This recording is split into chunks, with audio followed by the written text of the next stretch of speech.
Yes, sir. Good evening, everybody. First off, I'd like to welcome Jason Howard to lead us in our invocation. Thank you, Mayor, Council. If we could bow our heads. Heavenly Father, as the council meets back together tonight, they do so amidst a constant change and uncertainty. And we don't need to look much beyond the headlines to be reminded of the importance of the work that is before our mayor, our council, our city staff, our police and fire as they seek to serve the citizens of the great city of Milton. From mental and physical health concerns to emotional and spiritual needs, I pray tonight for their minds to be well informed as they weigh the needs of us, their neighbors. And Lord, I pray tonight for you to fill all of us, the city and its citizens, with hope and anticipation that new things are going to happen, and that you strengthen this council with resolve to make the decisions that bring those new things about, renewing them a resiliency and a steadfastness to lead from courage and not from fear, and to help them reallocate their time and the many other resources in the city's disposal so that what they decide this day and every day ahead has the potential to create lasting change in the years and the decades to come. And Jesus, as a Christ follower, I pray in your name. Amen. Amen. Amen. Thank you, Jason. Okay, I'd like to call the regular meeting of the Milton City Council for Monday, June 15th, 2020 to order. The city strongly recommends that you review tonight's agenda carefully, and if you wish to speak on any item on the agenda, please bring your comment cards to the clerk as soon as possible. While the Milton rules allow a speaker to turn in their comment cards up until the clerk calls the agenda item, once the agenda item is called, no more comment cards can be accepted. Will the city clerk please call roll and make general announcements?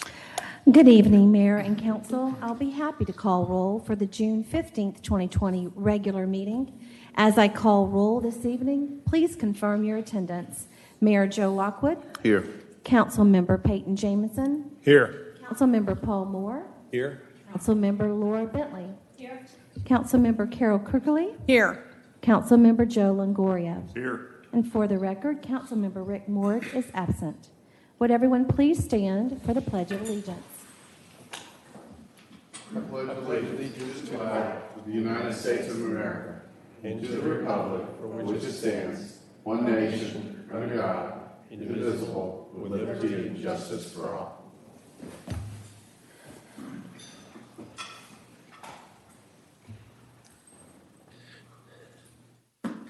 Again, want to welcome everybody here tonight. We appreciate you being here. As we get back to our live meetings, Tammy, if you would please sound the next item. Approval of a meeting agenda item number 2166. Okay. Do I have a motion on the agenda? Mayor, I move that. Hold one second. I'm sorry, Joe. I need to have the executive session to discuss litigation to that. So now I'll ask for a motion. Mayor, I move that we approve the meeting agenda as prepared with the addition of an executive session for litigation. Second. Okay, I have a motion for approval as read from Councilmember Longoria with a second from Councilmember Moore. All in favor, please say aye. Aye. That's unanimous. All right, do we have any public comment, Tammy? No, Mayor. Okay. I'm going to move on to the consent agenda. So, Tammy, if you would please, or the city clerk, please read those items. The first consent agenda item is approval of the May 4th, 2020 regular city council minutes, agenda item number 2167. Next is the approval of an updated financial statements for period 1 through 7, October 2019, April through April 2020 for the Capital Grant Fund and the Revenue Bond Fund, agenda item number 2168. Our third item is approval of a construction services agreement with C.W. Matthews, Inc. for the reconstruction and resurfacing of the roads called out in the bid document, agenda item number 2169. Next is the approval of a construction services agreement with Tri-States, Inc. for the excavation and repair of sinkholes located in the right-of-way at 320 Oakhurst Leaf Drive and 1250 Hopewell Crest.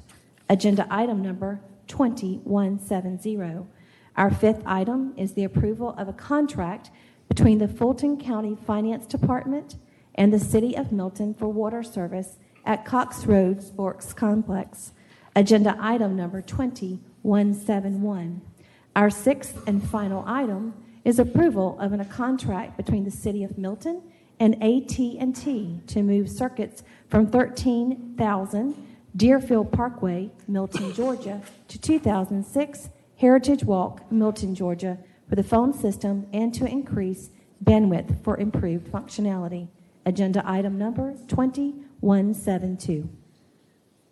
Okay, do I have a motion on the consent agenda? Mayor, I'd like to make a motion to approve the consent agenda as read by the city clerk. Second. Okay, I have a motion for approval from Councilmember Bentley with a second from Councilmember Moore.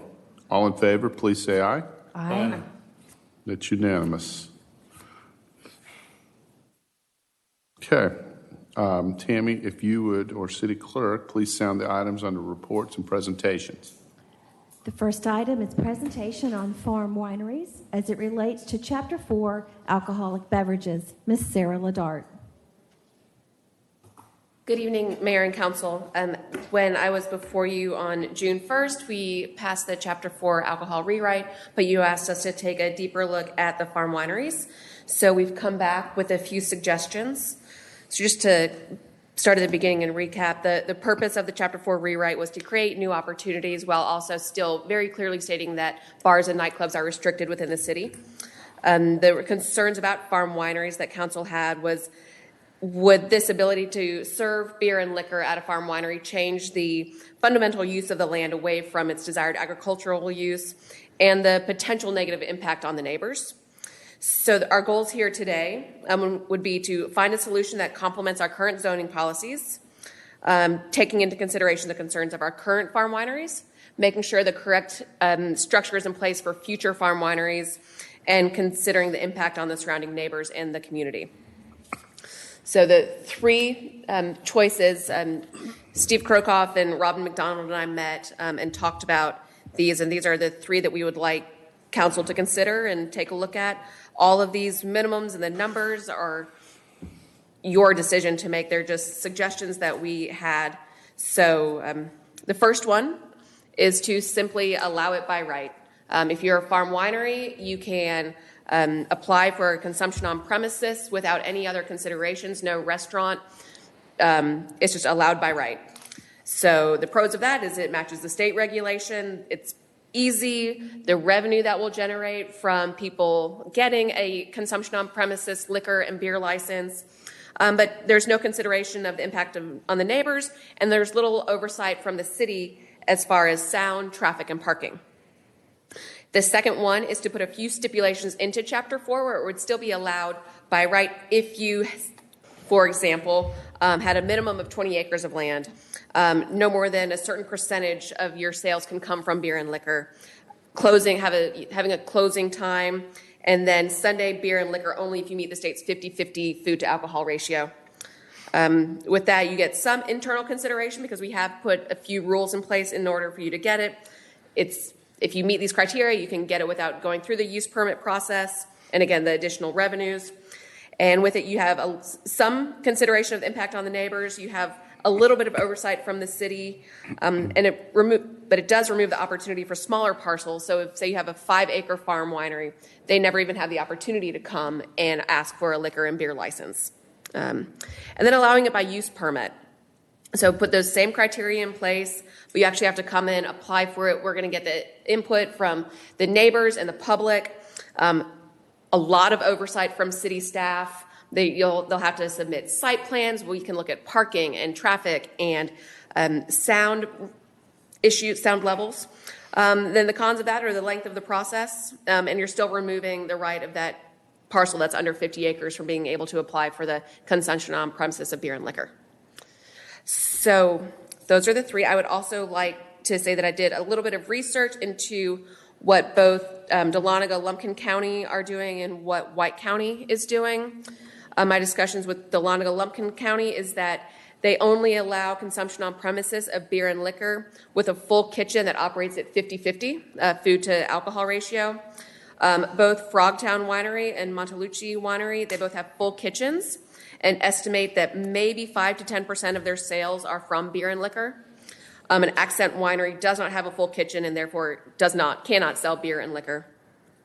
White County, they do not allow liquor sales at farm wineries, but for a very small price, they do allow their farm wineries to sell retail and consumption on premises beer. And so Habersham Winery sells beer without a full kitchen and still estimates that it's maybe 5% of their total alcohol sales. So with that, if there are thoughts and conversation, just some direction so we can come back to you with the amendments to the farm winery section of Chapter 4. I'll just say first, sometimes it's easier just to go with, the state regulations and others. And while I agree with some of those, the one of your cons is we don't have any oversight on any parking noise, that type stuff. So obviously, if we go to a use permit, that allows us to do a little bit versus, if we go with the second option, though, that kind of boxes people in too, whereas we could look at, each individual circumstance, if that makes sense. So, and again, I brought it up last time only because, again, Milton is unique. We're losing a lot of land. If there are creative ways that people can keep land and make some kind of revenues off of it, it may help keep Milton different and better. So, I'm sorry. No, but that's, I'm trying to get the conversation started. So anybody have any, Laura, you got some thoughts on that? Did you I was going to say the difference between if the second and third options, if we just allow it, we took away the need for restaurants and people applying for a liquor license to put that big yellow sign out in front of their establishment a few years ago. It was a $300 fee to advertise that the state no longer mandated. So if we go with the second option, that big yellow sign won't go out for neighbors to be alerted. While they will have to come in front of council to get the approval of the alcohol beverage license with the use permit, they will still have the big yellow sign out front for neighbors to be alerted that something is going on. So that's it. Can you tell me how many acres Painted Horse Winery is? Do we know that? So I believe she's around 22 and she's looking to acquire a few more acres. Okay, and I'm just curious what the average acreage on a healthy winery would be, and I don't expect you to know that. I'm just, for potential further discussions, I'd be interested to know on the average if there's some specification for that. My comments on these different scenarios are, I like the idea of the use permit because as someone who has a farm, I would want to know if we were going to introduce such a different type of a land use to a property that was next to me, and I'd like to have the opportunity to comment and understand the hours and whatnot. It also looks like we're pretty high on the sales in the 30% range, right? As related to other wineries that are probably even more intense or bigger, which is why I'm asking about the acreage, because if they're 100-acre wineries and they're at 5 to 10%, I think it's all important to understand as we go into this area.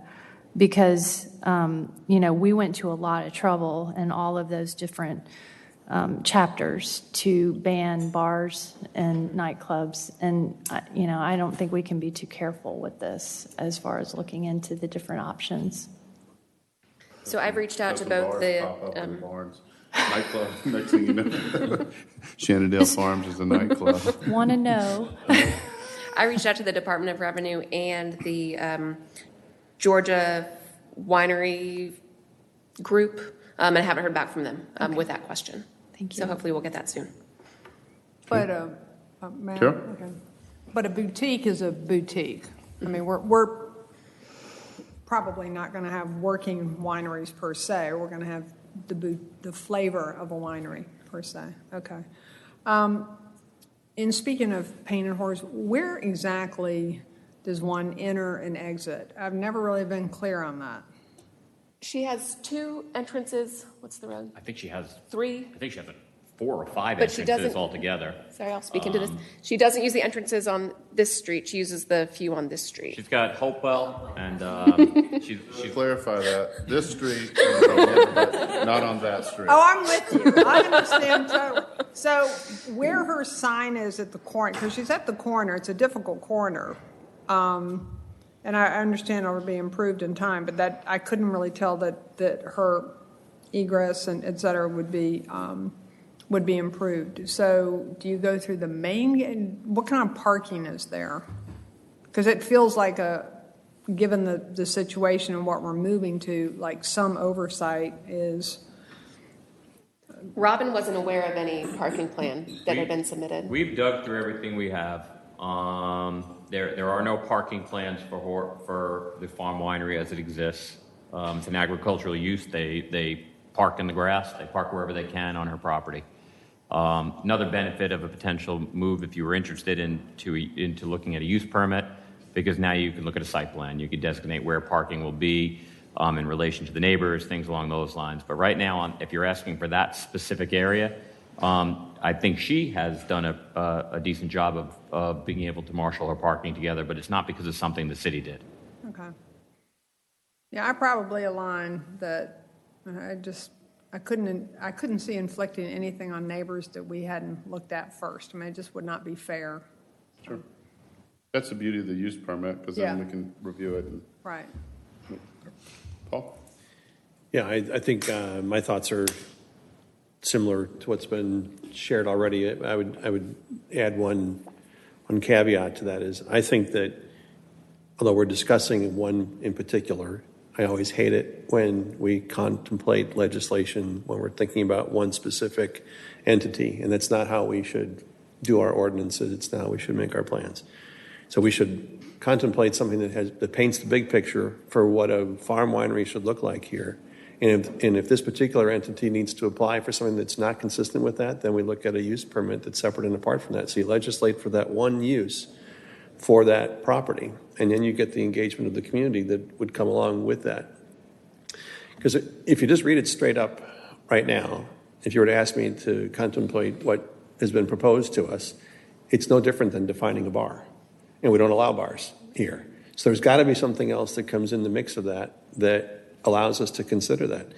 And it may very well be that her business plan does not match our farm winery ordinance. And then she's got 2 choices: change to meet the ordinance or change her business model.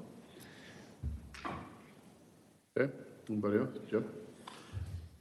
Well, I think those are all good points. I would also say that there's not a lot of these running around.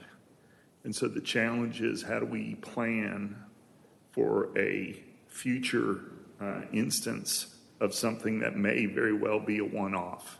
Mm-hmm. And I think that the reason we asked to review this and we asked staff to take another look was because we have a citizen who's reaching out to us asking for help. And it's a citizen who's trying to make a business work. And I think that it's in our best interest to see if we can assist if possible. Now, I would agree that doesn't mean we just, drop everything in terms of what their neighbors would expect or the conditions under which most of our citizens, operate, because no matter what anybody thinks, I mean, we've set a really high standard for what expectations are and what neighbors believe their protection is when it comes to, their property and what's going to show up next to their property. So we can't jeopardize that, but we certainly can try to help citizen. And Ms. Jackson wanted to be here. She's stuck in meetings all day, so she apologized.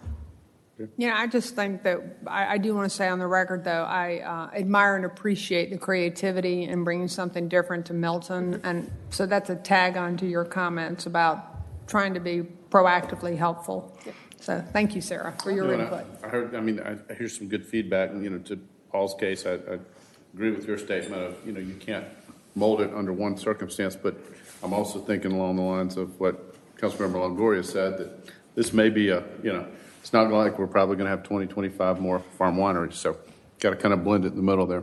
So, anybody else? Mayor, I might be able to add something just to help structure your conversation a little bit so we can get good direction. There are three triggers, really. First is what is going to be allowed there as far as wine.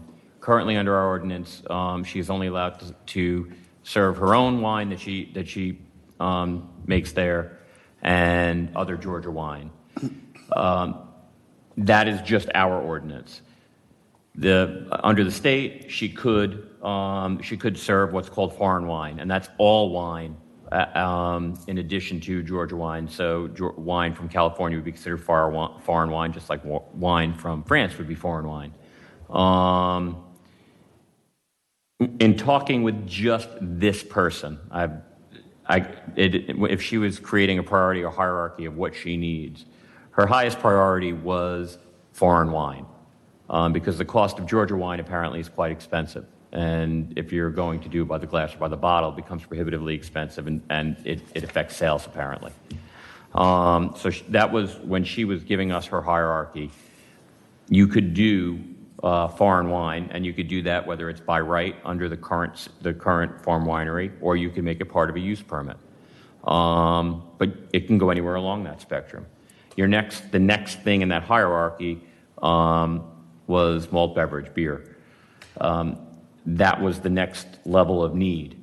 And maybe that invokes a higher level of scrutiny. Maybe that invokes you can obviously go anywhere along the spectrum. Maybe that invokes the use permit and maybe a higher acreage. And then further down the priority list was distilled spirits. Wine was by far the most important for her. Beer secondary, and then distilled spirits way down for certain special type occasions. So I don't know if that is universal and what makes a farm winery work, but that is at least how it came back from her. And that might help guide your decisions and your direction back to us to bring, whether it be Chapter 4 back before you, because if we have to change the requirements for just Chapter 4 regarding the farm winery, that's just Chapter 4, which would require a first read and then back before you for a vote. But if we're going to be looking at things like use permits, that's Chapter 64, which is a text amendment, and it goes through a different process, as you all know. I don't know if that helps guide the conversation or if you want to approach it from that way, but we do need some guidance back. Right now, the only thing I've written down so far is average acreage for a viable winery. And I want to make sure that I can bring you back a product that you can vote on. Okay. And I've been to a few Georgia wineries, which I'm not quite sure what the difference between a farm winery and just a winery is, and I do realize sometimes they'll have, quote, foreign wines there just in the mix if you're tasting them, and just to compare, and also, as I think Steve said, price and different options for people. I guess the question is, I'm assume what we have now and what's approved at this farm winery, people come and taste the wine and then they can buy it. Yes. Right. But so I'm wondering, my thought process is this: I'd be okay, and do this in stair steps. One, to where if we can change our existing ordinance, if the state allows it, to have some foreign wine, if that helps round it out a little. But I guess my question is that, what's the negative to that? Would that mean that someone might consume more if they have, different options, or, but if it's just a wine tasting and then you're going to buy some and take it with you, I wouldn't see it as a big of an issue. But I guess I'm just throwing out, I could certainly consider doing that, adding that to our existing ordinance. And then as we make if somebody wants to go and change it to the other things we talked about, maybe go to the use permit or whatever. But I'm just throwing that out there. Certainly want to hear what you guys think. Laura, Paul? Go ahead. I think you're on the right track, Joe. I have less heartburn about it being Georgia wine versus foreign wine at least in the winery experiences that I've had in North Georgia, I don't at the moment remember whether I was there consuming local grown and produced wine versus something that was foreign. If it was really sweet, it was local. Might have been, yeah, with the elderberries or whatever, it makes it so sweet. But, my bigger concern is whether or not there's any food at all. If we're talking about, again, about this specific one. I'm also, because then you're talking about just alcohol consumption. Mm-hmm. And that worries me a little bit. So I think our plan at the moment with some food production is an important asset of the ordinance, making it more comfortable in my mind. I also think there needs to be some minimum acreage requirements so that you haven't suddenly got 1 acre farm winery popping up because we haven't put a reasonable limitation on that. I don't think we can limit that. Minimum? In AG1, I just want to jump in there. Ken and I spoke at length about that. Because it's agriculturally zoned, I don't think you're going to be able to prevent a farm winery from growing up on a 1 acre, because I actually talked about maybe a 3 acre minimum on that. And that was iffy because of the zoning. All right. Well, chips fall where they may legally on that, but I would hope that we could find a way to make it so they're not popping up everywhere like that. There was one more thought that's now escaped me. It had to do with the, I guess I'll leave it there for a moment. Yeah, so it comes back to you, Laura. Just to be clear, so foreign wines are allowed per the state? Yes, ma'am. Okay. And they're just other wines. Right, they're California wines, they're French wines. I mean, but what Painted Horse said very clearly is her main goal is to sell her wine. That's what farm wineries, they push their own, but they have other options at different price points and different flavors. Yeah. I'm kind of lost on what we're doing. What are we doing from this point on? I mean, because the last issue was about wine and beer, spirits and beer, correct?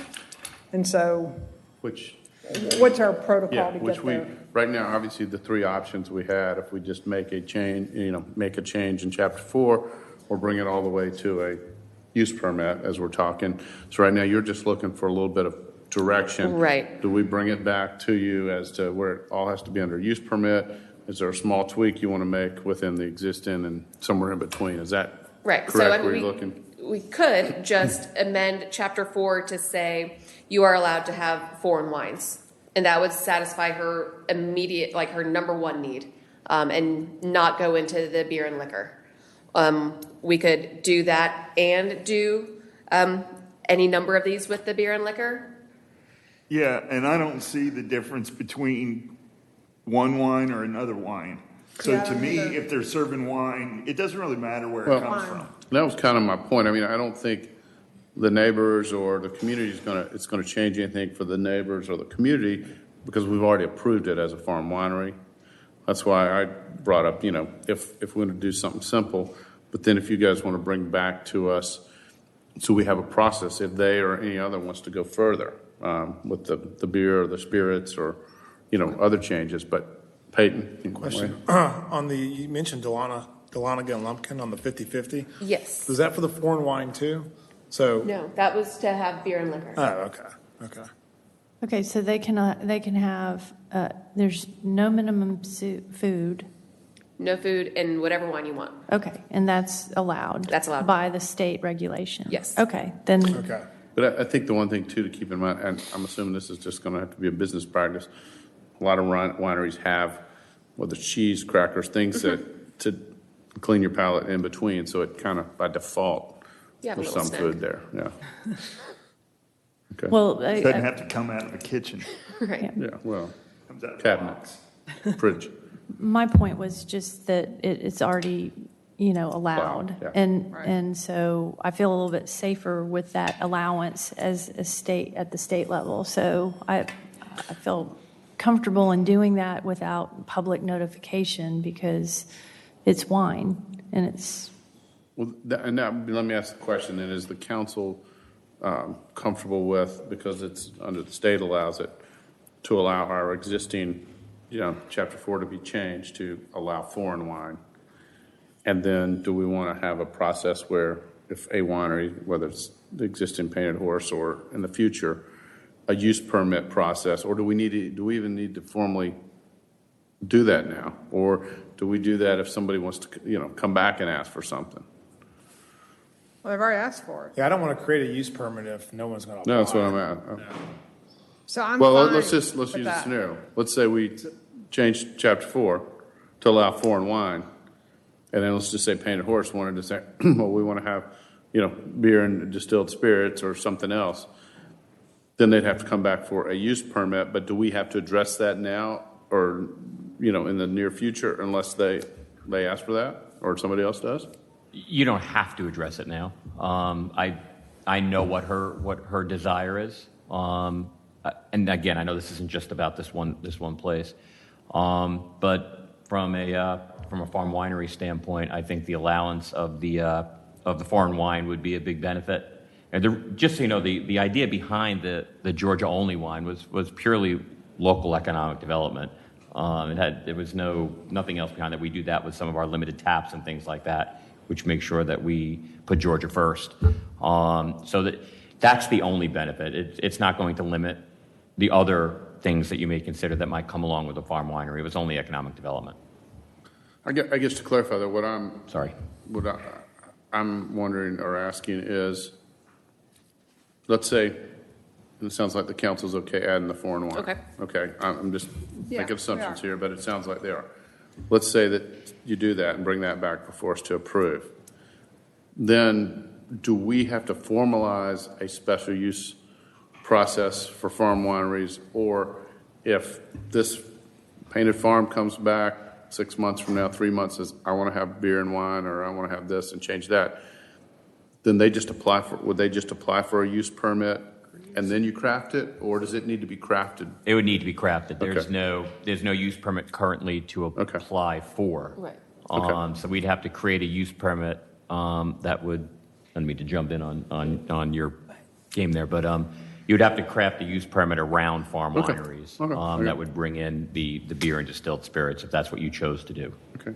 Carol? So is there any language at the state level currently that includes beer and spirits with farm winery? Yes, they're allowed to do it.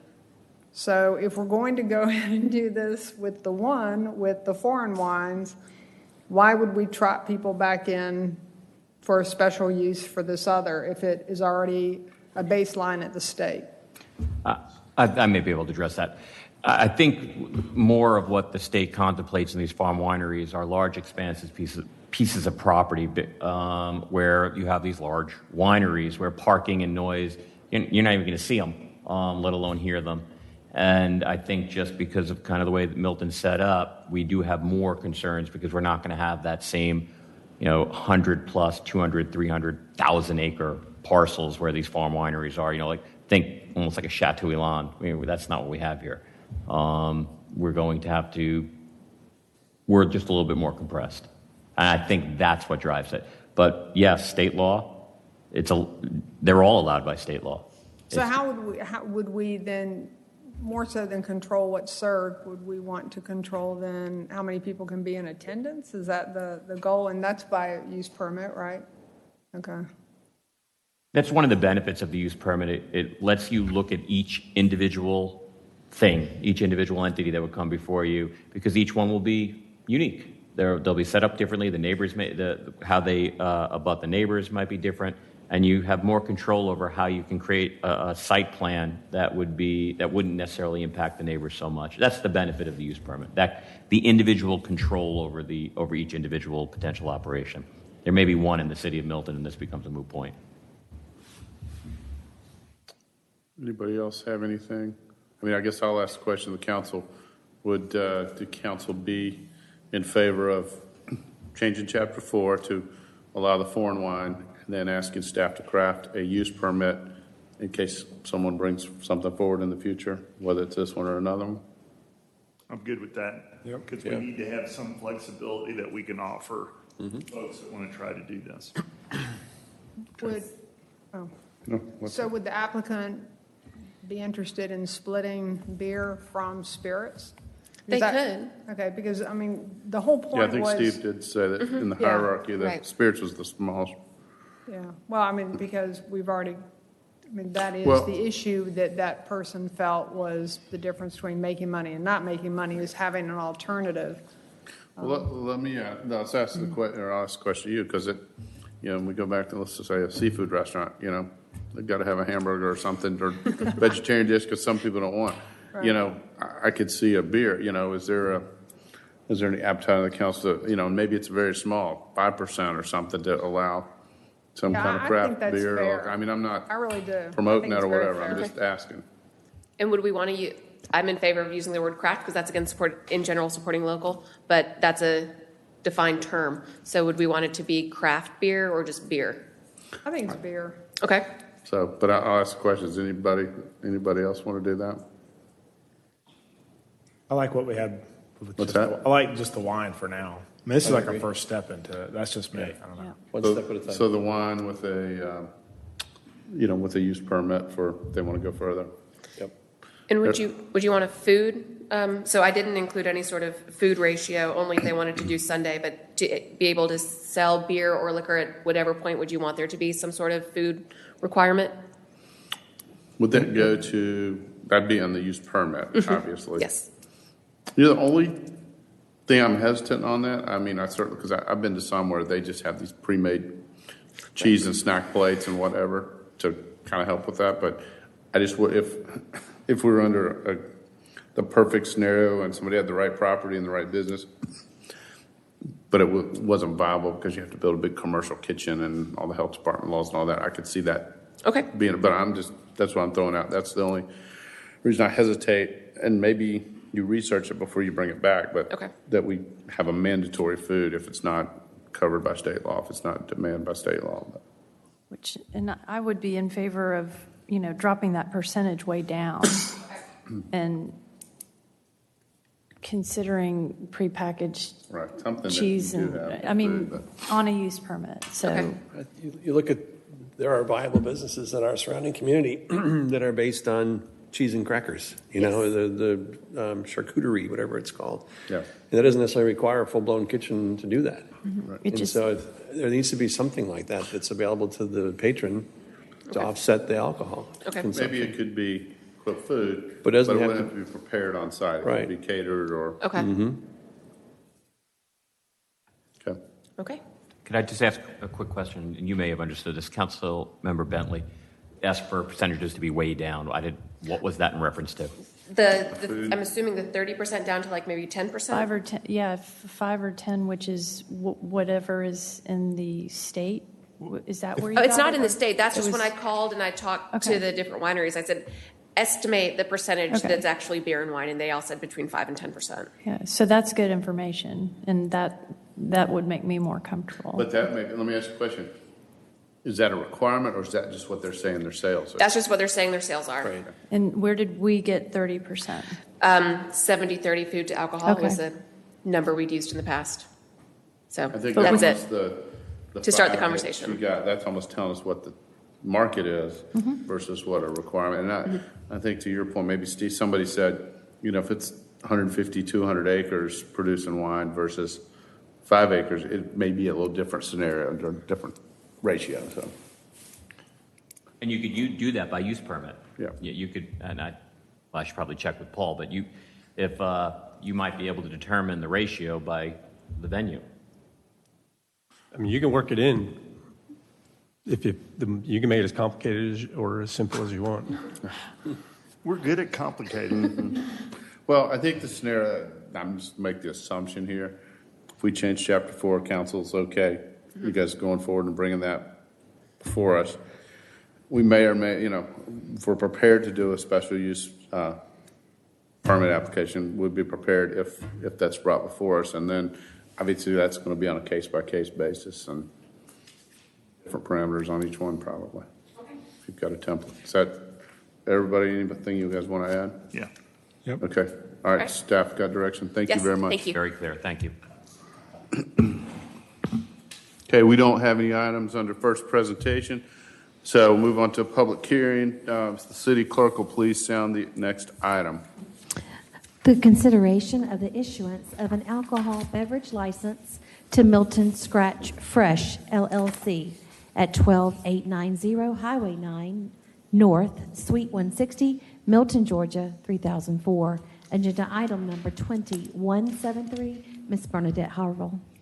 Good evening, Mayor and Council. Before you this evening, you have an application for consumption on premises of wine and malt beverage for Milton Scratch Fresh.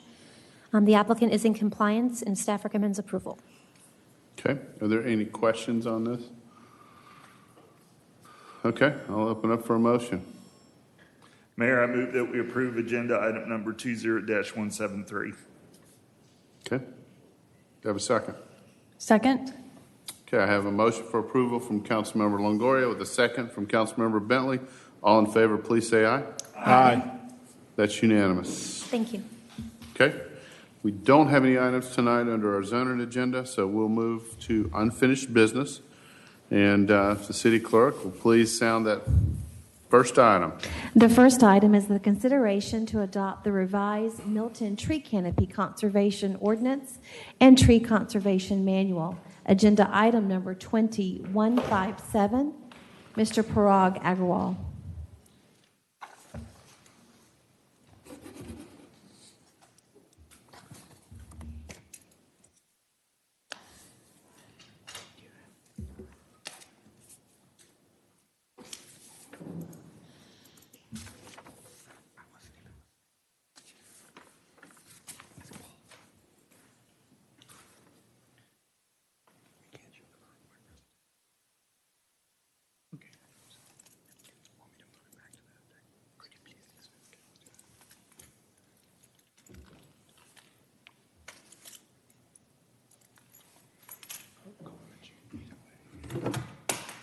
Sorry, give us just a moment, please. Seems we cannot show a PowerPoint presentation for the Zoom meeting from here. I gotta be honest with you, I was preparing for the tree ordinance. It's just a report and presentation. Over this. No, that was unfinished business. Wait a minute. Yeah, this public hearing. Yeah, it's a public hearing. Yeah. Mr. Mayor, may I interrupt for a moment? Yes, sir. Before we proceed to the next agenda item, I want to have an abundance of caution. If the council and Mr. Mayor could sound on the public hearing for any public comment on the alcohol ordinance. Okay. Or the alcohol license, I'm sorry. Okay. Yeah, my bad. Do we have any public comment on the alcohol? No, we do not. Okay. Is that, And, what's that? and if you'll Oh, I'm sorry. We don't have any public comment. I'm going to close that here. I'm sorry. Thank you, Paul. And for the record, if we'll reiterate the motion and second after the public hearing has been closed. Okay. Could we, So you're saying we need to? if you would. Okay. All right. Sorry. Mayor, I move that we approve agenda item number 20-173. Second? Okay, I have a motion and a second for approval. All in favor, please say aye. Aye. Aye. That's unanimous. All right. Thank you, you, Mr. Paul. Mayor. Sorry about that.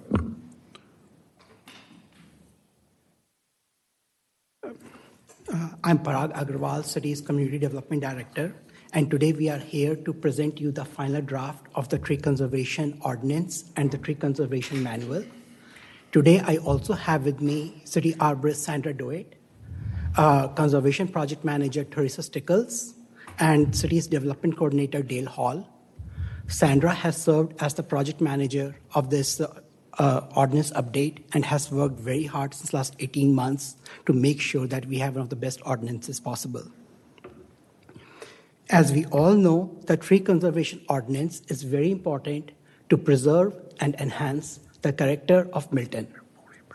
And the staff has worked very hard with various stakeholders to put together the best tree preservation ordinance, an ordinance that will not only enhance the canopy of Milton, but will also help to preserve Milton pastures. If the City Council today approves the Tree Conservation Ordinance, the new ordinance will go into effect on August 1st, 2020.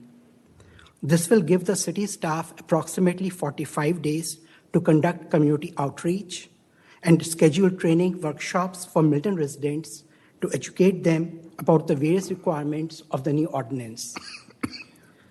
As suggested by some city council members, the staff will also launch a Plant Milton campaign this fall to enhance the tree planting in the city of Milton. The planting initiative will have two primary objectives. Number one, to finding priority areas on public property to plant trees with the help of tree fund.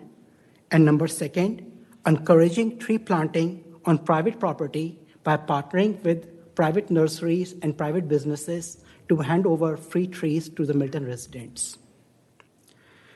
So coming to the structure of today's presentation,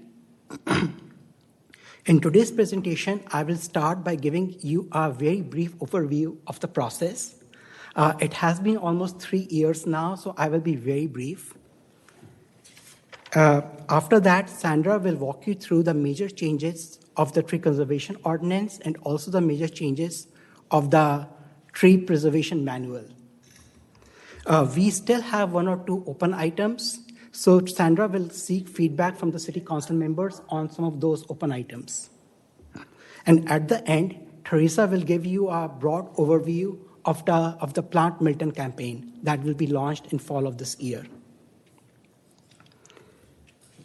So starting with the process, so after Sandra and I started working for the city, we met with the Stakeholders Committee in March of 2019.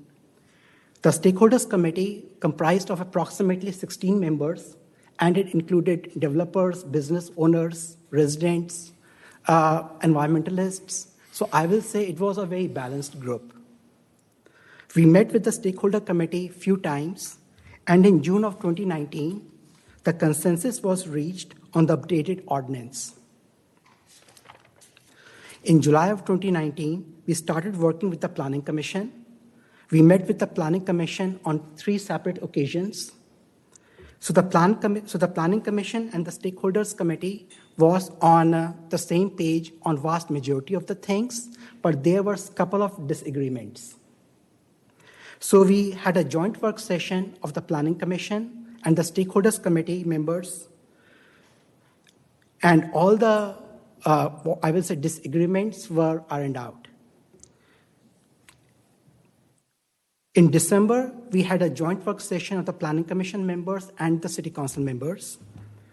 And in December, Planning Commission recommended going forward with the tree conservation ordinance.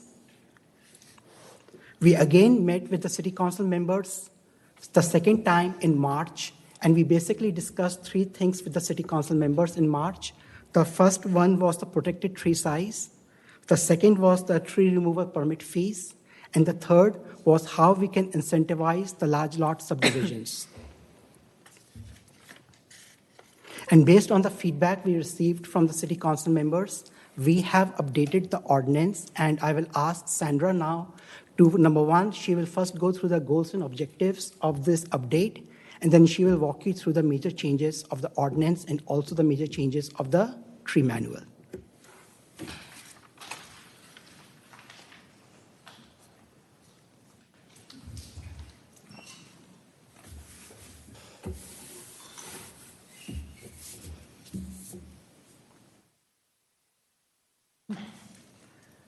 Good evening, Mayor and Council. Good to see you again. So as Parag said, he kind of took you through the process of what we've been working on since I got here with the amendments to the tree canopy conservation ordinance. So during that process, we tried to use these 3 objectives. The first objective was to conserve trees with the understanding that open fields, pastures, and agricultural settings are as critical as natural vegetation and heavily wooded land in maintaining Milton's small town quality of life. Our second objective is to strive to achieve our council-adopted tree management plan goal of no net loss of trees. And the third objective we used is to create the least intrusive regulations to obtain our objectives on both developed and undeveloped properties while ensuring we do not place an unfair burden on property owners. So these are the 3 objectives we used when we went through the stakeholder committee, the planning commission, and when we came to city council at the work sessions. So I just kind of wanted to briefly go through the major changes that were in the tree ordinance. The first thing we changed was the protected tree size. It was 2 and 6 inches diameter at breast height, and we changed that to 8 inches diameter at breast height to coincide with the beginning of specimen tree size criteria, which starts at 8 inches. We also changed the definition of specimen tree to remove medium height class trees and include tulip poplars and sweet gums in the same categories as pines. We changed the minimum tree canopy coverage requirement for AG1 from 60% to 57% to coincide with our existing tree canopy that we have currently. We also looked at residential lots 3 acres or larger to have a minimum canopy coverage requirement of 25% or existing, whichever is less, and we did this to help incentivize large lots in Milton. We also removed construction zone and improvement area, which restricted the creation of yards and the pastoral look.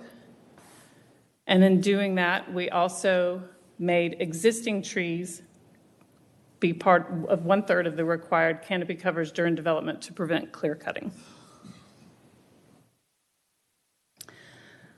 We also approved waivers in the tree ordinance so that we would add more transparency. We will present them quarterly to the Planning Commission.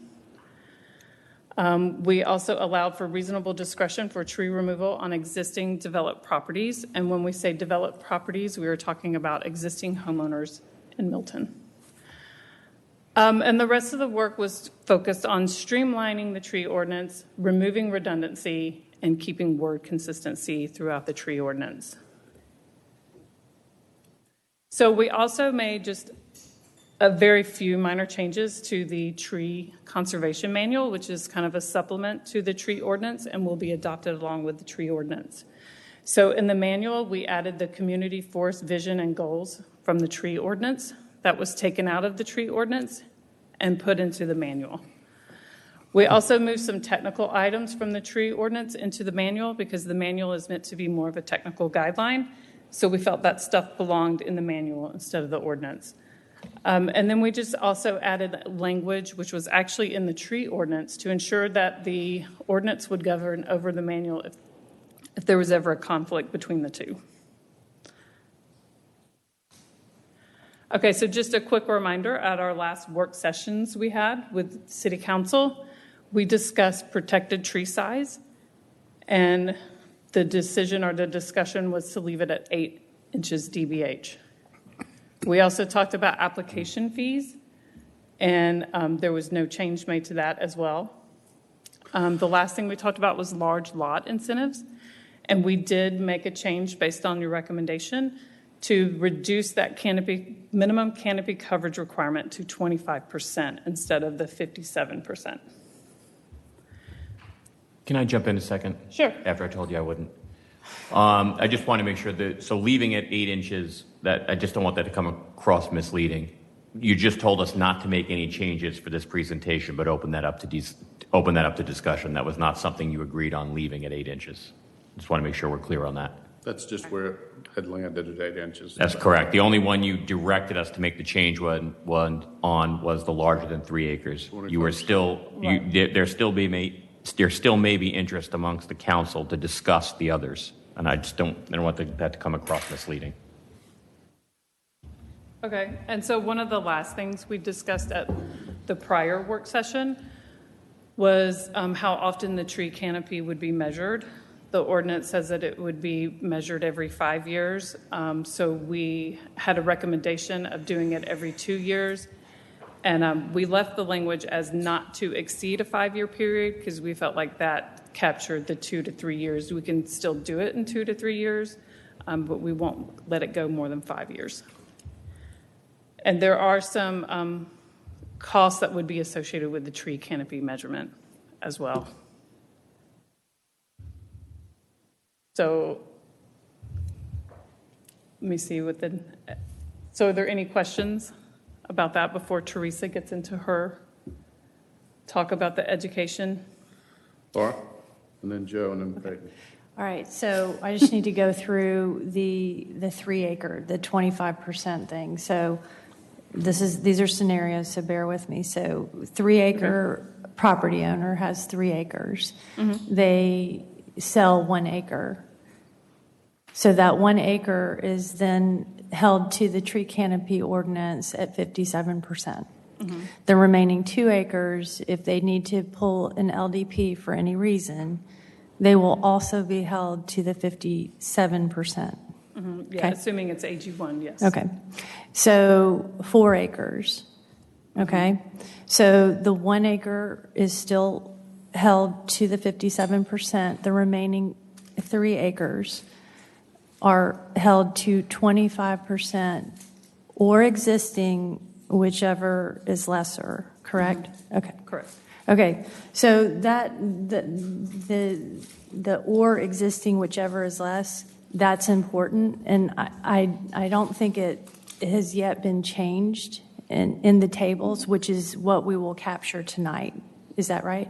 Well, right before the table, the language in the ordinance says that you must meet the minimum canopy coverage per the table or what is existing, whichever is less. So if your existing canopy is less than what is required in the minimum canopy coverage table, you would just have to maintain that existing. You wouldn't have to bring it up to whatever your minimum canopy coverage requirement is per zoning. You would have to maintain what you had existing. Right. So that minimum canopy coverage or existing, whichever less, really applies to everybody. Okay. I just want to make sure that language exactly is in there, because when we're all gone, that's the intent of being able to incentivize the larger parcels at 3 acres or above. And it wasn't clear to me when I read it because of the table. The residential lots 3 acres or greater, it just says 25%. If we can asterisk it and just make sure that that's finalized. Am I still missing something? Or it's on page 20 of the. Well, were you asking, Laura, if somebody buys a parcel and then they sell an acre or 2, what happens with what they've sold? Well, what about the parcel they're left with? Is that retroactively, do they have to go back to 57? Because it depends on the size and what they want to do, right? I'm sorry, I missed the first part. My understanding is the language covers that through the or whatever, no less than what existed. So the clause that covers, we don't have to get up to 57% if the property has less than that, covers subdivisions or dividing up one property into multiple other properties, because it's highly likely in a 4 acre plot, 2 acres have tree coverage, 2 acres don't. And that's enough to meet the standard. You subdivide it into 4 1 acre lots, all of a sudden you got a lot with no trees, but that shouldn't be a problem because it didn't have trees to begin with. yeah, but Is So your understanding? Yes. I just want to make, I get that. So if you subdivide to 1 acre lots, you're held to the 57% tree canopy. No, you're Or held existing. to the 57% or whatever the percentage is on the property when you have it. Right. Or existing on a 1 acre lot. Lot, yes. I think it's your concern someone would take a 3 acre or larger lot, get the 25%, take down trees, or Sell up to two. 25%, and then split it into smaller lots. Right. Okay, I just wanted to make sure that I understood that and the language matches the intent of what. But is there anything to prevent people from doing that? Buying 4 or 5 acres, selling off 3, getting the benefit of 25%, selling off 3, and then being able to keep your 2 without the canopy, right, at 25%. I mean, I'm just looking for fairness across the spectrum. You mean, is there something to keep them from subdividing it that No, way? not subdividing, being able to do that and then reaping the benefit of having done that. Is it, and I said, but is it more of a zoning issue? Because if it's a 3-acre lot or above, and they have approval for it, and then they come to divide it into smaller lots, that would have to go through staff for zoning, or at least have to go through staff for approval, correct? To divide So it's the a lot. platting process. So I'm wondering if there's and I don't know if we want to get into this, but if there's a process where if somebody did do that, somebody bought a lot, I'm just going to call it 3 acres, and cut trees enough to where they abided by the 25%, and then next year they came in and divided it into 3 lots, and so to get around the 57%. But if once they do the subdivision process on those lots, the city could pick up that, wait a minute, this was 3 acres, only 25%. Now you're doing this. You've got to plant back. Something would kick in where they'd have to replant a bunch of trees or something. I don't know how complex that's getting. Yeah. Well, it would have to be captured under I don't have intimate knowledge of this, but if the future subdivision came before you, it would go through a process which would reveal it if the language of the platting process reflects not done in order to avoid the requirements of other ordinances, we could capture it. If it said it just complies with existing ordinances, we might have to look to see if that eventuality was expressly exempted, and have to look at the exact language of both the platting and the tree preservation ordinance. So we had a similar discussion about ag exemptions with the city attorneys. So what happens if a property owner applies for ag exemption and gets the ag exemption, and maybe after 2 years, after 3 years, they fold the business and they move away. So is there any way in which we can again bring the property owner into compliance? And the answer from the city attorney's office was you basically apply the same ordinances. Again, you got the ag exemption. It was a good faith, and they moved forward. If the business did not go well for 2 years, and they again went back to single-family homes, but they still were able to clear the trees. So same issue over here. Well, that's the same thing. It's the same issue over here. And they were what the city attorneys told us, that the city can do very, very little. If it was a good faith, if they were basically trying to circumvent the city requirements, that's a different thing. But it was a good faith effort. City can do very little on those things. But to answer Council Member Bentley's question, maybe as part of the motion, you can clarify this. And we can again work with the city attorney's office, although it's already part of the table. But we can also work with the city attorney's office to make sure it is written much more permanently over there, if that's the word. Yeah, I would suggest that. Okay. I think it was Joe. Joe, you had a question earlier. Yes. The cost that you mentioned would be limited to the cost to recertify canopy coverage, so the satellite imagery and whatever software program we use to identify that, or whatever labor we use to identify that. Right. Well, the first time it was done, my understanding, because that was before I was here, my understanding is that somebody on staff took it upon themselves to do it in their spare time. But with the workload everybody has now, that's kind of getting more and more difficult to do. I don't know how we would find staff time to do that in-house with us, but GIS, we could work with them and they could do it, but they're so swamped right now, they say it would take them a while to do it. So almost your best bet would be to contract it out, and that could be $12,000 to $15,000 to get a canopy study done. Yeah, I was trying to get an idea of when you say cost, what did you mean by cost? Because future budgets are going to have to deal with that. Right. Peyton and then Carol. All right, a couple questions. So that 57% actually cleared up a lot of these questions. For some reason, I don't know why, I was under the impression that you would have to plant up to 57%. So you keep that existing canopy, which helps. Right. You refer to the protected tree as 2 inches. And I think on Before we revised it. correct. So, yes. but I think like for the first 10 years or 11 years of the city, a protected tree was 15 inches. Is that correct? Okay. So I think that's some of the heartache that I think I'm getting throughout the community.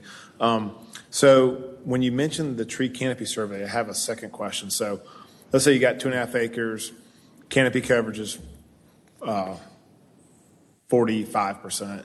You want to put in a pool, your canopy coverage goes back down to 43, right? So after that, you have to bring it back up to 45, correct? Correct. And then with this tree canopy, who does, so if I'm applying for a pool, do you do that tree canopy survey, or would I have to go hire someone like you just said to do that? Yeah, you would have to show it on your site plan when you submit for your pool permit. So it may not be that you have to go out and do a full survey and identify every tree on the property. If you have wooded areas, the ordinance does allow you to show them as wooded areas with a description of what is in the wooded area and a measurement of what that wooded area consists of. You would just need to identify the individual trees that aren't overlapping with canopy and identify the trees that you were specifically removing. Okay, because I guess the whole point is I'm trying, because I think the intention of this hard work of Paul and the Planning Commission and the Tree Committee, I think the intent of the ordinance is there because I think this will help. I mean, I think it will, as far as the landowners trying to clear cut and develop the properties and mass grade, I think this helps out a lot. Right.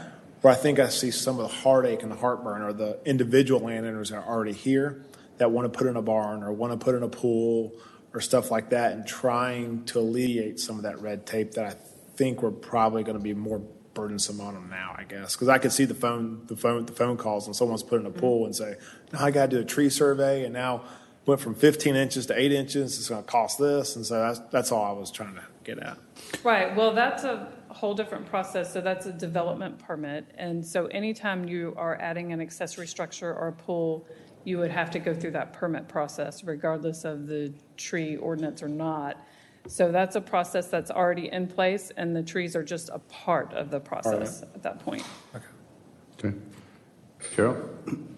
Okay, I don't want to wear you out, but let's talk about the tree coverage, the canopy, one more time. You just made a distinction there. Would you just walk me through it again from the aspirational aspect of 57%?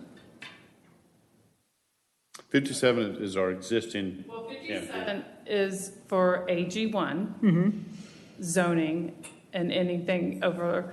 So anything AG1 zoning is 57% unless you're the 3 acres or larger. Then it's broken down in the table by zoning. So you see, not all the zonings are at 57%. Some require 40%, some require 20%, like C3 is 20%. So the way it would work is you would look at your zoning and see what your canopy coverage requirement is. So if you're AG1, it's 57%.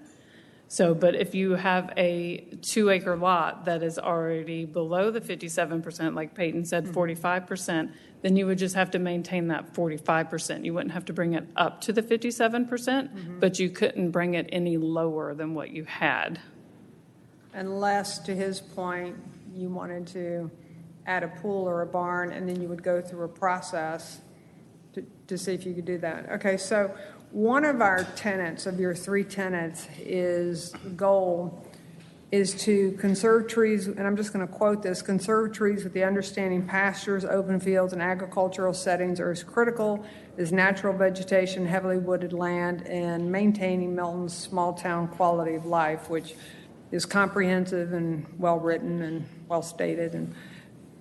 But my question is this: if those things are as important, and some might argue that the canopy, even though we love it, might be arbitrary across the spectrum, then why wouldn't people be able to get credit for lots of shrubbery and grass and meadows, et cetera? Why does it just have to be canopy? Because I feel like we're putting a lot of emphasis on canopy, which is great, and as you know, I'd like to see proactive campaigns to get everybody to plant Milton, but I feel like that statement, if we're true to that statement, people could get a lot of credit, and it might reduce some of the heartache about the technicality of the coverage. Well, the canopy ordinance is based on tree canopy. And it's based on the result of a tree, and the canopy that you get is what we're trying to focus on. Because typically you don't think of shrubs and grass as giving you any of the same benefits as tree canopy coverage does, like the shade and the reduced carbon and the oxygen and that kind of stuff. So I think the focus of the tree ordinance was to give credit to the tree canopy. And the discussion of giving credit towards shrubs or grass never really came up in the tree ordinance discussions. Well, okay, but I think that it works with, certainly on the larger lots effort. There are some people who feel like, okay, talking with tree companies that are cutting down trees, some of the pushback they're getting, because I've asked some of them. I don't know, any opinions on that? It just seems to me to be a little bit inconsistent. No, sure. So, Councilmember Cookerly, as I mentioned, we were having dual objectives, right? So it's a tree conservation ordinance, so we were trying to enhance the tree canopy, but we were also trying to preserve the Milton pastures. We were also trying to encourage the Milton pastures. So in a way, yes, 57% is our existing tree canopy, and there's a goal of no net loss. So we are trying to maintain this 57%, and we will try to have these Plant Milton campaign and stuff like that. But as you mentioned, we want to preserve the pastures, so that's the reason. For 3 acres or more, we are trying to incentivize it. So we are not basically asking them to have, let's say, 57% or existing. It's 25% or existing. So again, the whole pasture look which you are talking about, I think that covers with this 3 acres or more incentives.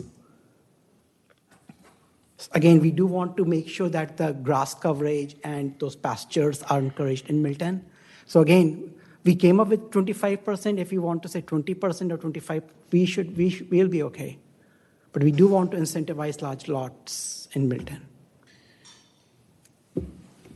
I see your question, because there is some benefit to even grass and shrub, just with permeability and runoff and whatnot. But So that's where I would love to see in the manual, in the table for the exemptions, that ag exemption. We have in there all the other things like forest management, tree nurseries, imminent threat trees.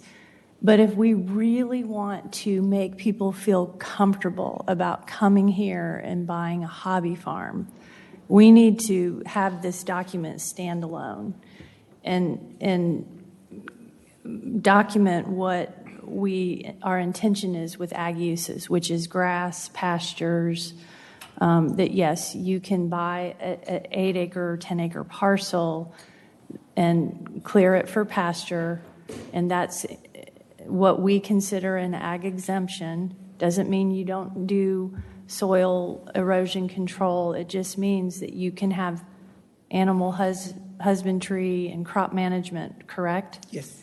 Okay. Because if you're thinking about buying, an estate here to do that, I think it needs to be not in someone's head. It needs to be in a document somewhere that we're going to honor an ag exemption, that you're exempt from the tree canopy ordinance if it's a bona fide ag use. And that would be my suggestion on this table 5 for exemptions, where we list about 4 or 5, but we don't have the ag exemption in there. No, definitely. So for the ag exemptions, it's basically crop management and animal husbandry. And as per the state law, generally the tree preservation ordinance is exempt for those crop management and animal husbandry.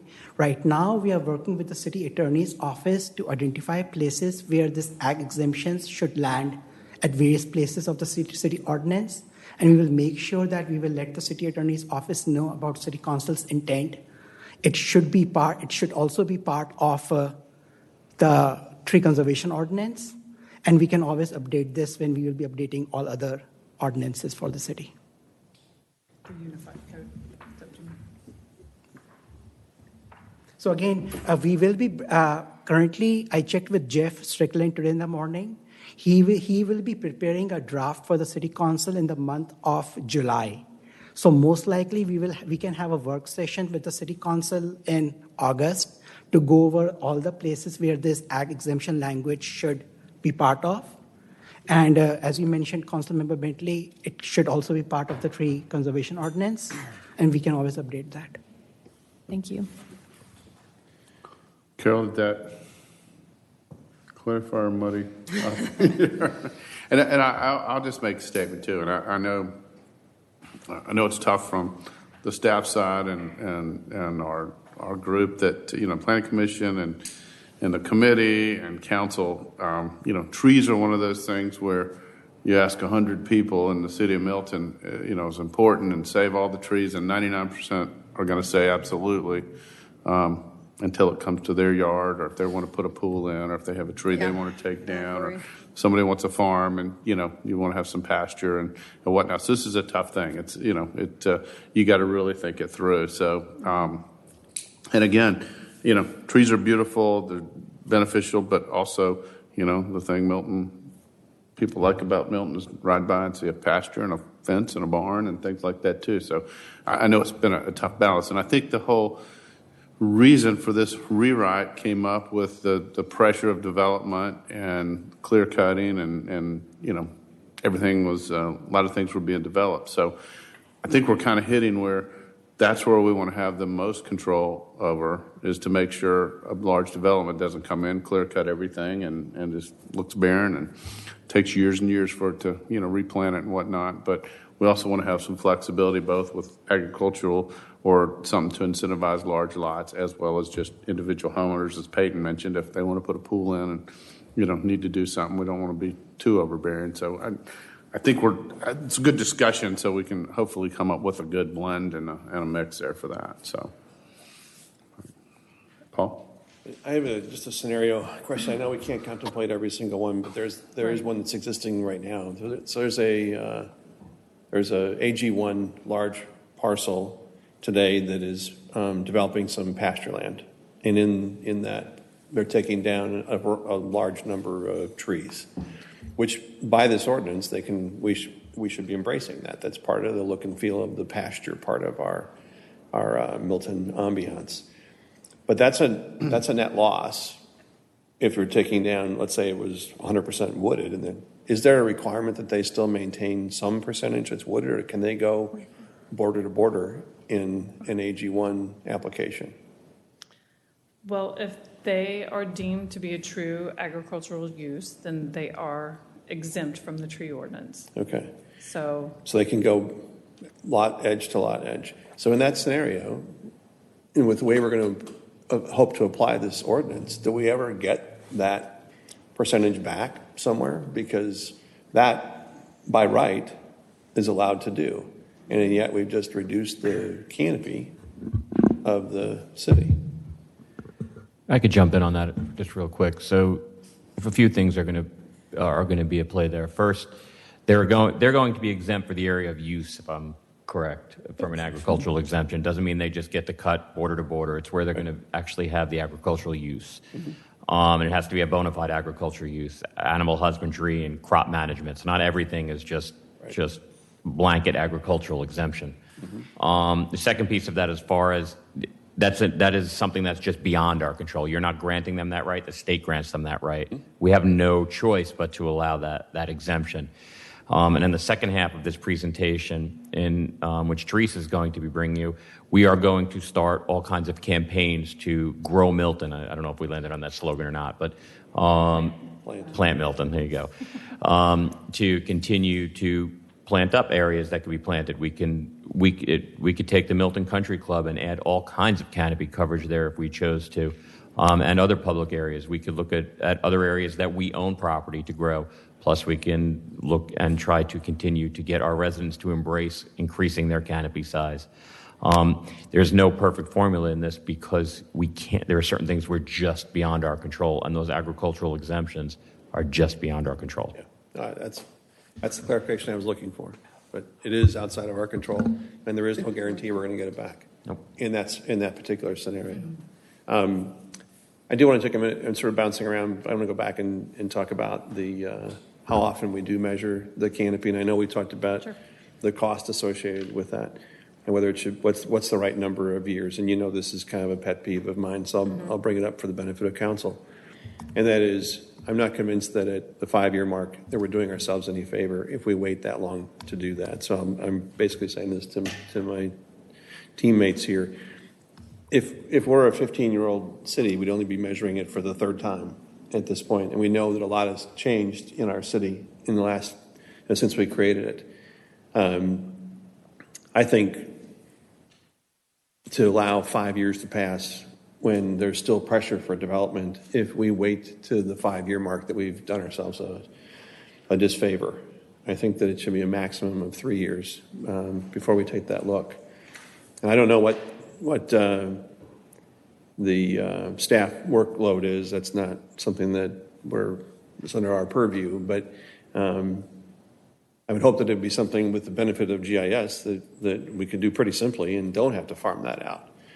Or we plan for it in the budget. If it's $12,000 every 3 years, that's not an impractical budget allotment for that. But I'm just pitching for something less than 5-year consideration on that. Carol? So, you can call me Remedial Carol after this. All right, so, same street, all right? People over here buy a couple acres, and let's say the tree canopy is 20%. People over here buy a couple of acres right across the street, and let's say it's 90%, okay? So the people over here with 20% have a lot of open land, and they're going to do whatever they do. But they don't have to bring it up to 57%. Correct? Correct. Okay. Across the street, these people ideally are not supposed to go below 57% of their penalties, correct? Correct. Okay. Therein is my issue about fairness on property rights. And I don't think we've solved that.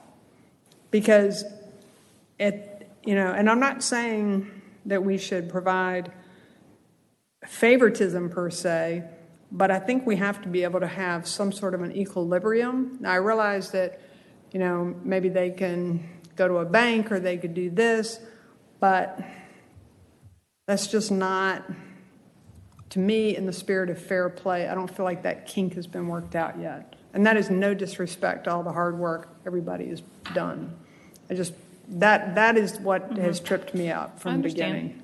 It's hard to find a solution that fits every scenario perfectly. Right. So we tried to find the middle ground as best as we could and tried to work with the stakeholder committee and the planning commission on working through that middle ground and finding that middle ground. It's hard to find. Is there something in the apparatus where the people who might have a more wooded lot, who would like to have somewhat of a less wooded lot, and they're at or above the 57, where we can, like when you do a home sale, you get comps of what the value is. Is there any way to look at the surrounding area of what is in the area, and then these people don't have to stand alone with a heavily wooded lot if they really want to bring it down a notch for their lifestyle vis-a-vis the neighbors and what's around them? Is there any I'm just looking for any creativity to create a fair playing field. Off the top of my head, I can't think of how It's probably more for than tonight, yeah. do that, but we do have alternative compliance in the ordinance. We do have those options. It doesn't allow you to use alternative compliance as your complete solution, but you can, like if you want to add to the tree fund, you can do a third of it to the tree fund and just have 2/3 of your canopy coverage requirement. And if you want to do a tree bank where you have that person maybe that has the 2 acres with only 20%, and maybe they do want to bump it up, but they would rather somebody else do it for them. They can register their site as a tree bank, and then that person could go and work out an agreement with them to plant trees on their site. But there again, you can't do it for all your canopy coverage requirement. You can do it for half. So there are some alternative compliance options there that will kind of help you balance it out a little bit. Does that make sense? It does. You know, Thank you very much. I totally agree with you, Carol. I mean, I see your point, but I think the reality is this is not going retroactive. This is somebody new coming in. If they buy the 2-acre lot that doesn't have much tree coverage versus they buy a wooded lot, they know what they're getting. And if they were buying a large piece of property, you're going to do a large, home site over 3 acres or whatever, they do have the option of taking trees out. So, I think that balances it out somewhat, if that makes sense. It's the whole intent is to keep, mainly a developer to coming in and clearing it out. But I mean, I see what you're saying. If we were going back and, making this guy add and this guy take out after the fact, I don't think it's fair. And I agree with you. It's not a total equal playing field, but it's like moving forward on this, people kind of get what they know what they got when they buy it. It's a wooded piece and they have to follow these regulations, and if it's not, but I don't know. I'm not coming up with an answer. I'm just saying I think that's kind of the situation. If that, does that make sense? Is that kind of the way? Peyton? So let me give you another. I love the examples. It kind of helps. So if you want to build, the Hayfield subdivision off of Providence Road. So let's say you want to build that. That's the parcels are, let's say they're 60. The undeveloped, it's 60%. I mean, obviously the Hayfield is not 57%. Right. Okay.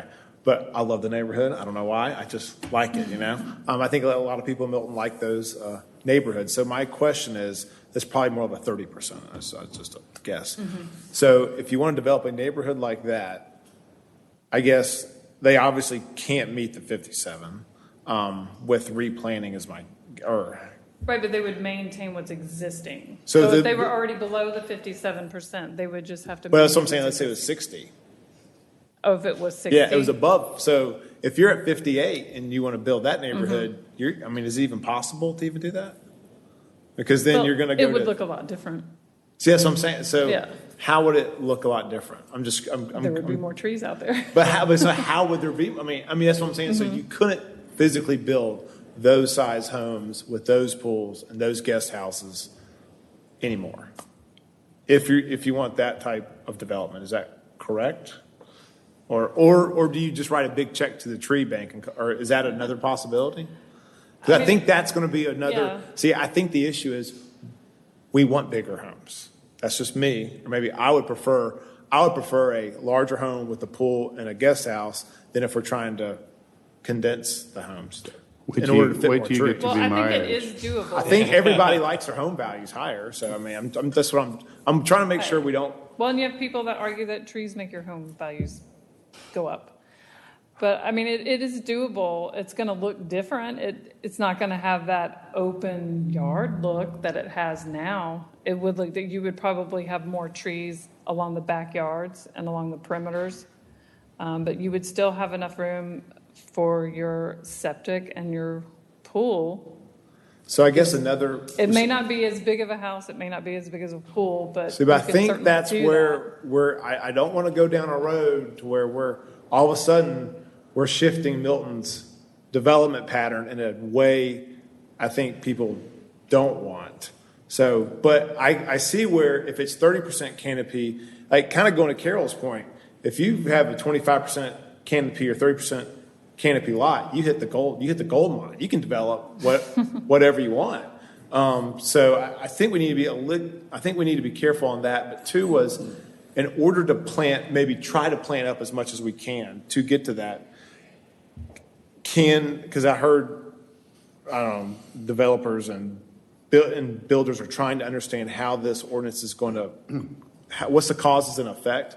So can you get when you have to recompense the trees, can you get credit for grouping them together, or do they have to be spaced out? That was one of the words, and I don't know the answer to that. It's the same credit. So the recompense tree credit is based on the species and what canopy coverage it will provide at maturity. So it's based on future canopy. So can you put like all four together in a bunch and get credit for each one individually? Mm-hmm. Oh, you Yeah, can? it would Okay, be the good. same credit whether you clumped them or Okay. whether you spaced them. Well, I think that out. helps out a lot for aesthetic purposes. Mm-hmm. But You may not benefit those trees. Correct. Because it may be, let's say you plant an oak, and it's going to have a 40-foot Right. wingspan.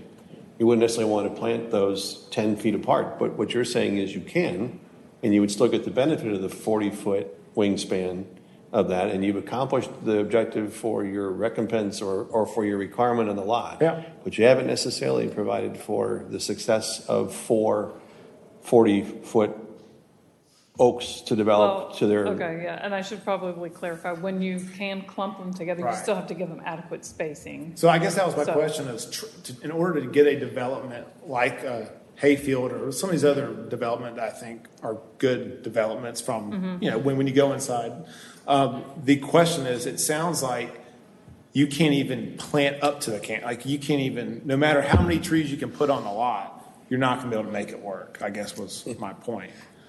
So is that... I'm not sure I follow. I guess the whole point is there's no way a development like that could fit.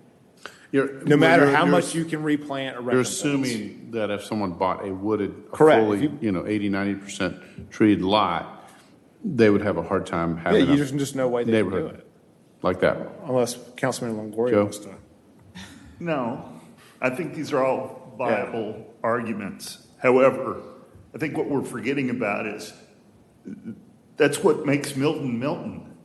I mean, we put these kinds of restrictions on the property already. When? Okay. Not the canopy.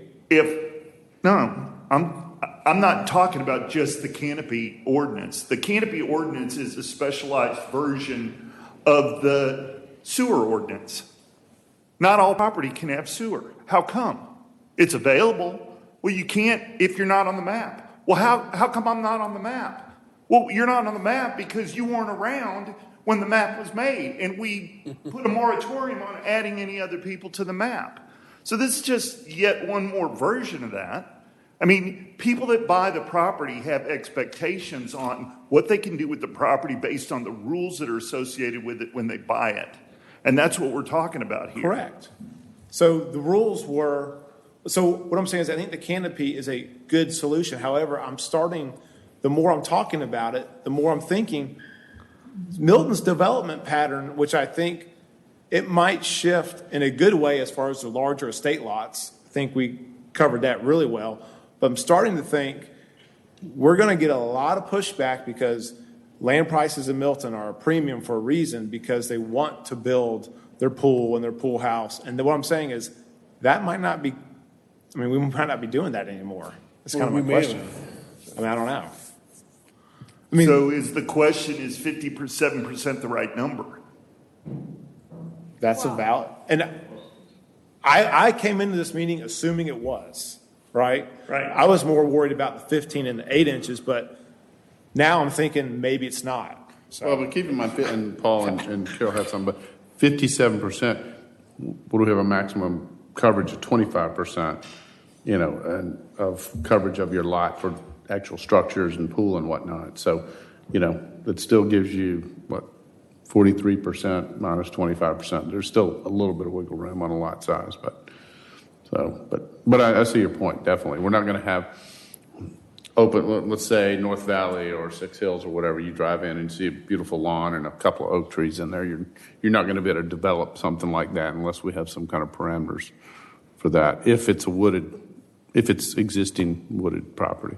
Paul, and then I Carol. didn't follow your math just now, Joe, on how the coverage, but that goes back to a concern that I've had for a long time.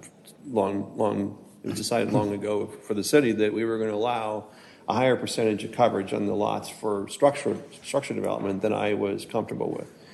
And I think now you add on the fact that there's a tree canopy requirement. I'm not sure at the moment without somebody helping me figure that out, how that combination of math works. If you have 57% tree canopy requirement and you're above that now, you can't go below that. But if you can also, by right, have a certain percentage of structural development and impervious surface on your lot, how do those two blend? I don't understand that at the moment. I would like somebody to help me understand that.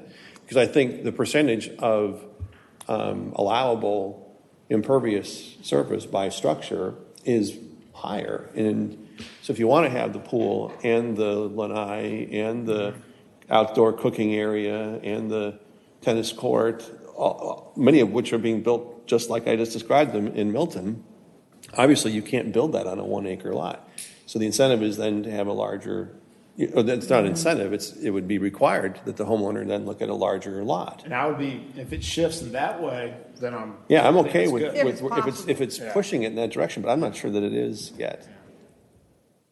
No. And I don't know the answer to that. Yeah, the math I was using, if you got 57% tree coverage you have to maintain and 25% lot, or structure coverage, non-permeable surface, then that's, 57 plus 63, 83. That gives you 17% open space left, yard, basically. Let me just add in real quick for the impervious coverage. Typically, those are maximum limits. So, if the tree canopy forces you to stay below that, it's not a conflict. You can apply both of them at the same time. One may restrict what the maximum, that the tree canopy may restrict the maximum you can get up to as a practical matter, even though the code would let you go to 25% or whatever. If the tree canopy takes you below that, that's still not a problem legally in enforcing it. But our number is larger than 25%. No. I think it's 25. Is it 25%? Yeah, it's 20 or 25%. Yeah, lot coverage. Yeah, impervious. Okay, well, it's the higher of the two, whatever it is. It's 25. I think it's 25 in gated neighborhoods, in a private neighborhood. So.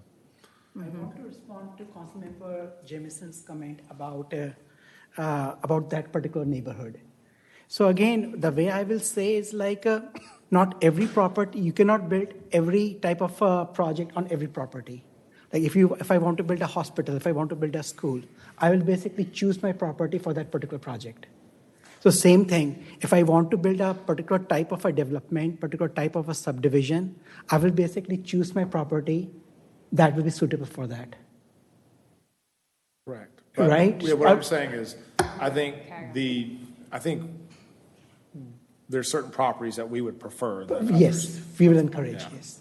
I think Carol had a comment. Okay, so the scenario you're identifying, it's a property rights situation because we're talking mostly from, and actually, I like the thought of keeping a lot of density out. So no, I'm not on the other side of this issue, but if you think about it, we're talking about what people would buy. But what about from the seller's point of view? I mean, if we create a bar, let's say somebody has a more wooded property or something. Like if you had the hayfield originally and you sold it, then you had pasture land. So this is not applicable. Correct. I mean, it is what it is. But Correct. What if you had mostly wooded and you own this property, you've held onto it forever and you want to sell it, and now there are all these obstacles because you have a 65 or 70%, and you can't take it below 57. And I mean, how many people are going to line up to buy that property when there might be other properties? And is that fair? And again, I'm not chilling so that we can sell more property, but it gets down to a seller's property right. And, I'm not a seller because I've got mostly bottom land, but maybe some of you are. Is that fair? Yes, sir. So actually, he needs to recognize you, not me. Yes, sir, because of her, sir. We can't start to pretend that we're all about property owner rights.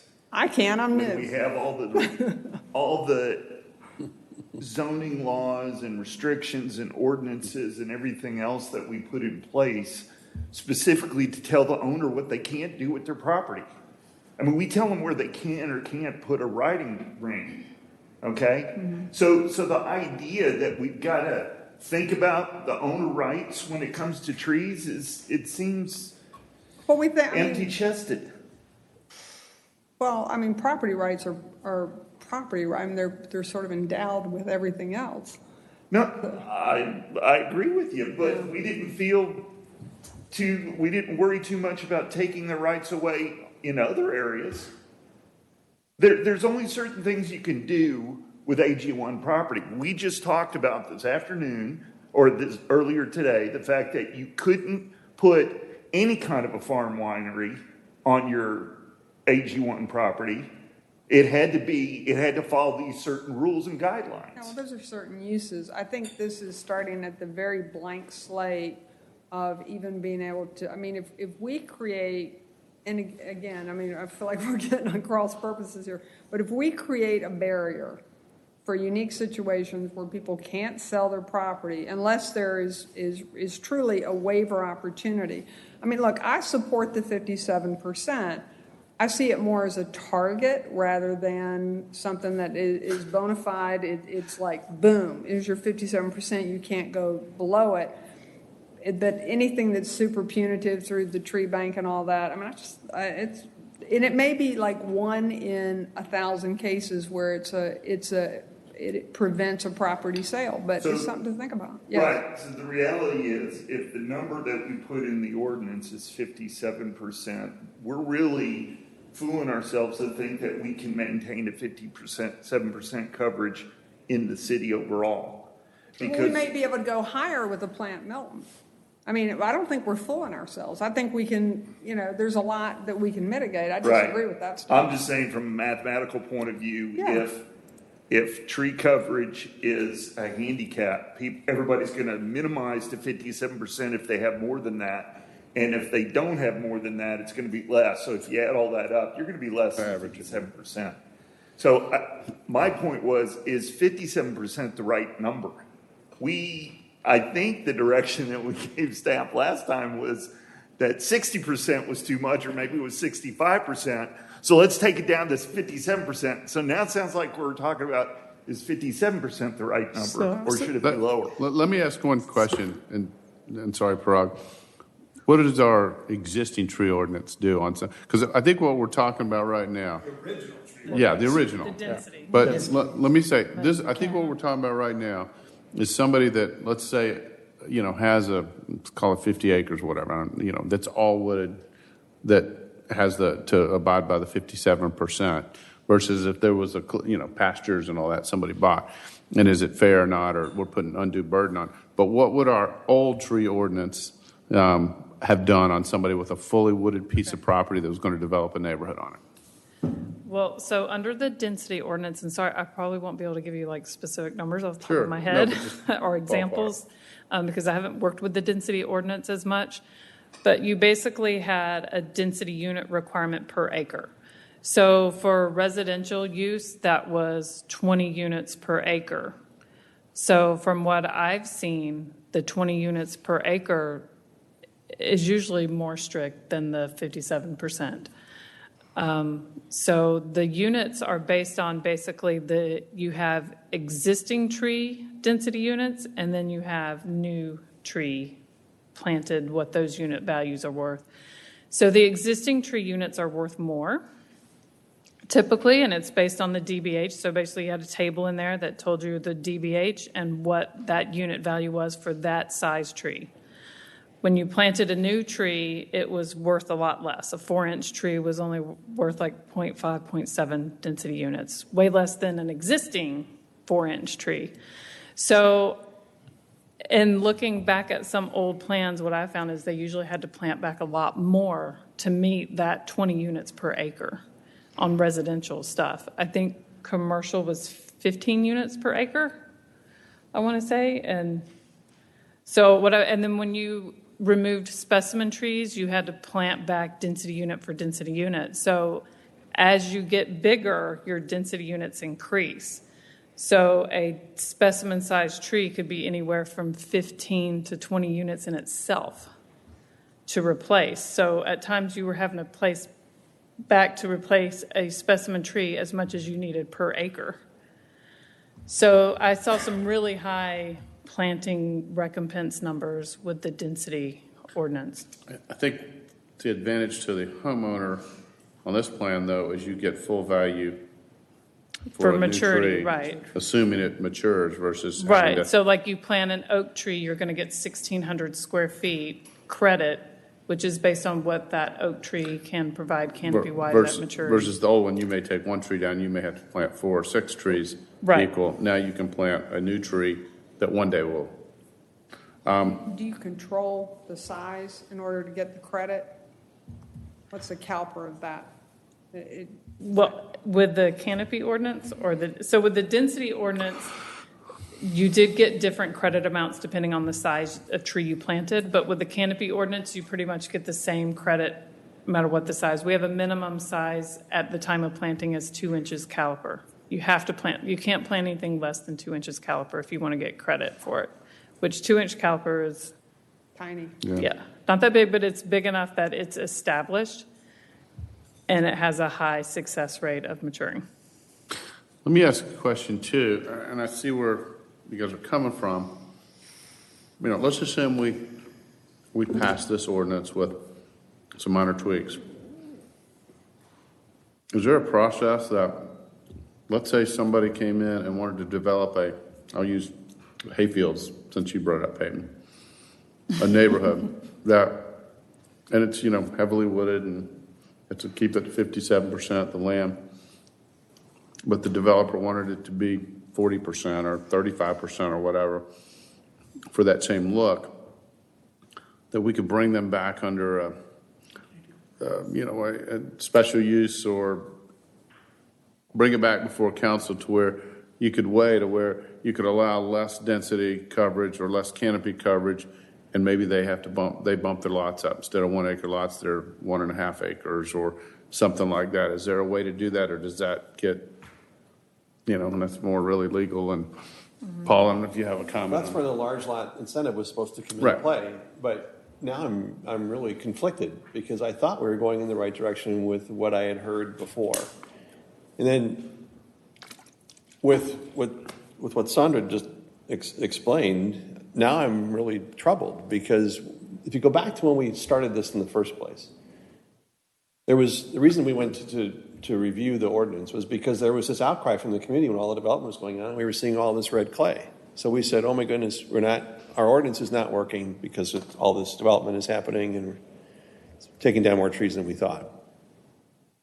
And we contemplated the pathway we were supposed to go down. And then my understanding was that the introduction of the tree canopy ordinance instead of the density ordinance was supposed to sort of stop some of the big changes that were coming from the development community, but yet still be respectful of the private landowner that still wanted to take a tree down or develop a backyard or put a pool in. And I thought we were going in the right direction until I heard your explanation just now where we are potentially looking at a conflict in that objective in the fact that we're going to get less replanting, we're going to get less stuff replanted, smaller, and the development community isn't necessarily going to have the brakes put on them. So now I'm conflicted. Okay, well, that's not really what I meant to convey. I apologize. But so I don't think it's that we're getting less canopy or less trees. We're getting a better, healthier canopy by not overplanting in that situation. So the density ordinance and the tree canopy ordinance looked at two totally different things. Mm-hmm. The density ordinance was based on old basal area formulations. That kind of applies more to forestry. Mm-hmm. And takes into consideration the basal area of the trunk. So it's counting the trunk. Mm-hmm. Whereas the canopy-based ordinance goes on canopy because the canopy is what provides the most benefits. That's where you get your shade and all that. So instead of focusing on the size of the trunk, it focuses on the canopy coverage. So that's where that difference is in the density and the canopy ordinance. I think you found a perfect overlap. I don't think that was zero sum. I think you found a win-win between those that wanted to remove trees and the health benefits of trees. It wasn't the size of the trunk that mattered. It was the size of the canopy. Mm-hmm. So we didn't have to have all the replanting, but we got the benefits of the canopy without having the same regulations on on people that wanted to, whether develop the property or remove a tree.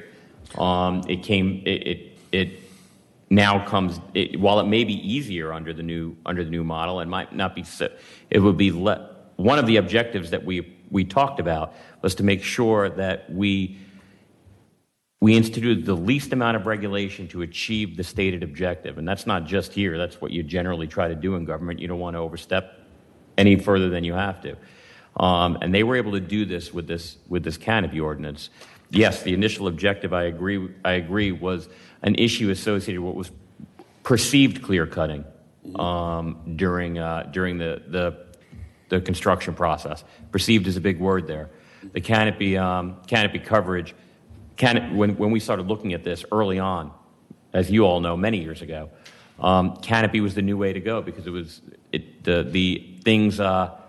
things changed, and it was determined that it was no longer the DBH of a tree that determined truly its true impact on communities. So we moved, as most do now, to the canopy-based coverage. It just so happens that the benefit that we see to our community also happens to not be so intrusive on our property owners and possibly the developers. But keep in mind that the value of the property to the developers also helps determine the price to our current property owners. So my firm belief is that we found a win-win. It's not. I don't believe it's zero sum when you're talking about the old ordinance. I'm sorry, the density-based ordinance versus the canopy-based ordinance. And I totally, and I've learned that myself. I've got wooded, heavily wooded parts of my property and other properties that, got some big trees and all, but they're, all compacted together, and they don't have much of a canopy, and then one dies and the other one dies and whatnot, versus you plant a smaller tree off by itself. And I really think our responsibility is not next year, 2 years, 5 years from now, but 20 years, 50 years later.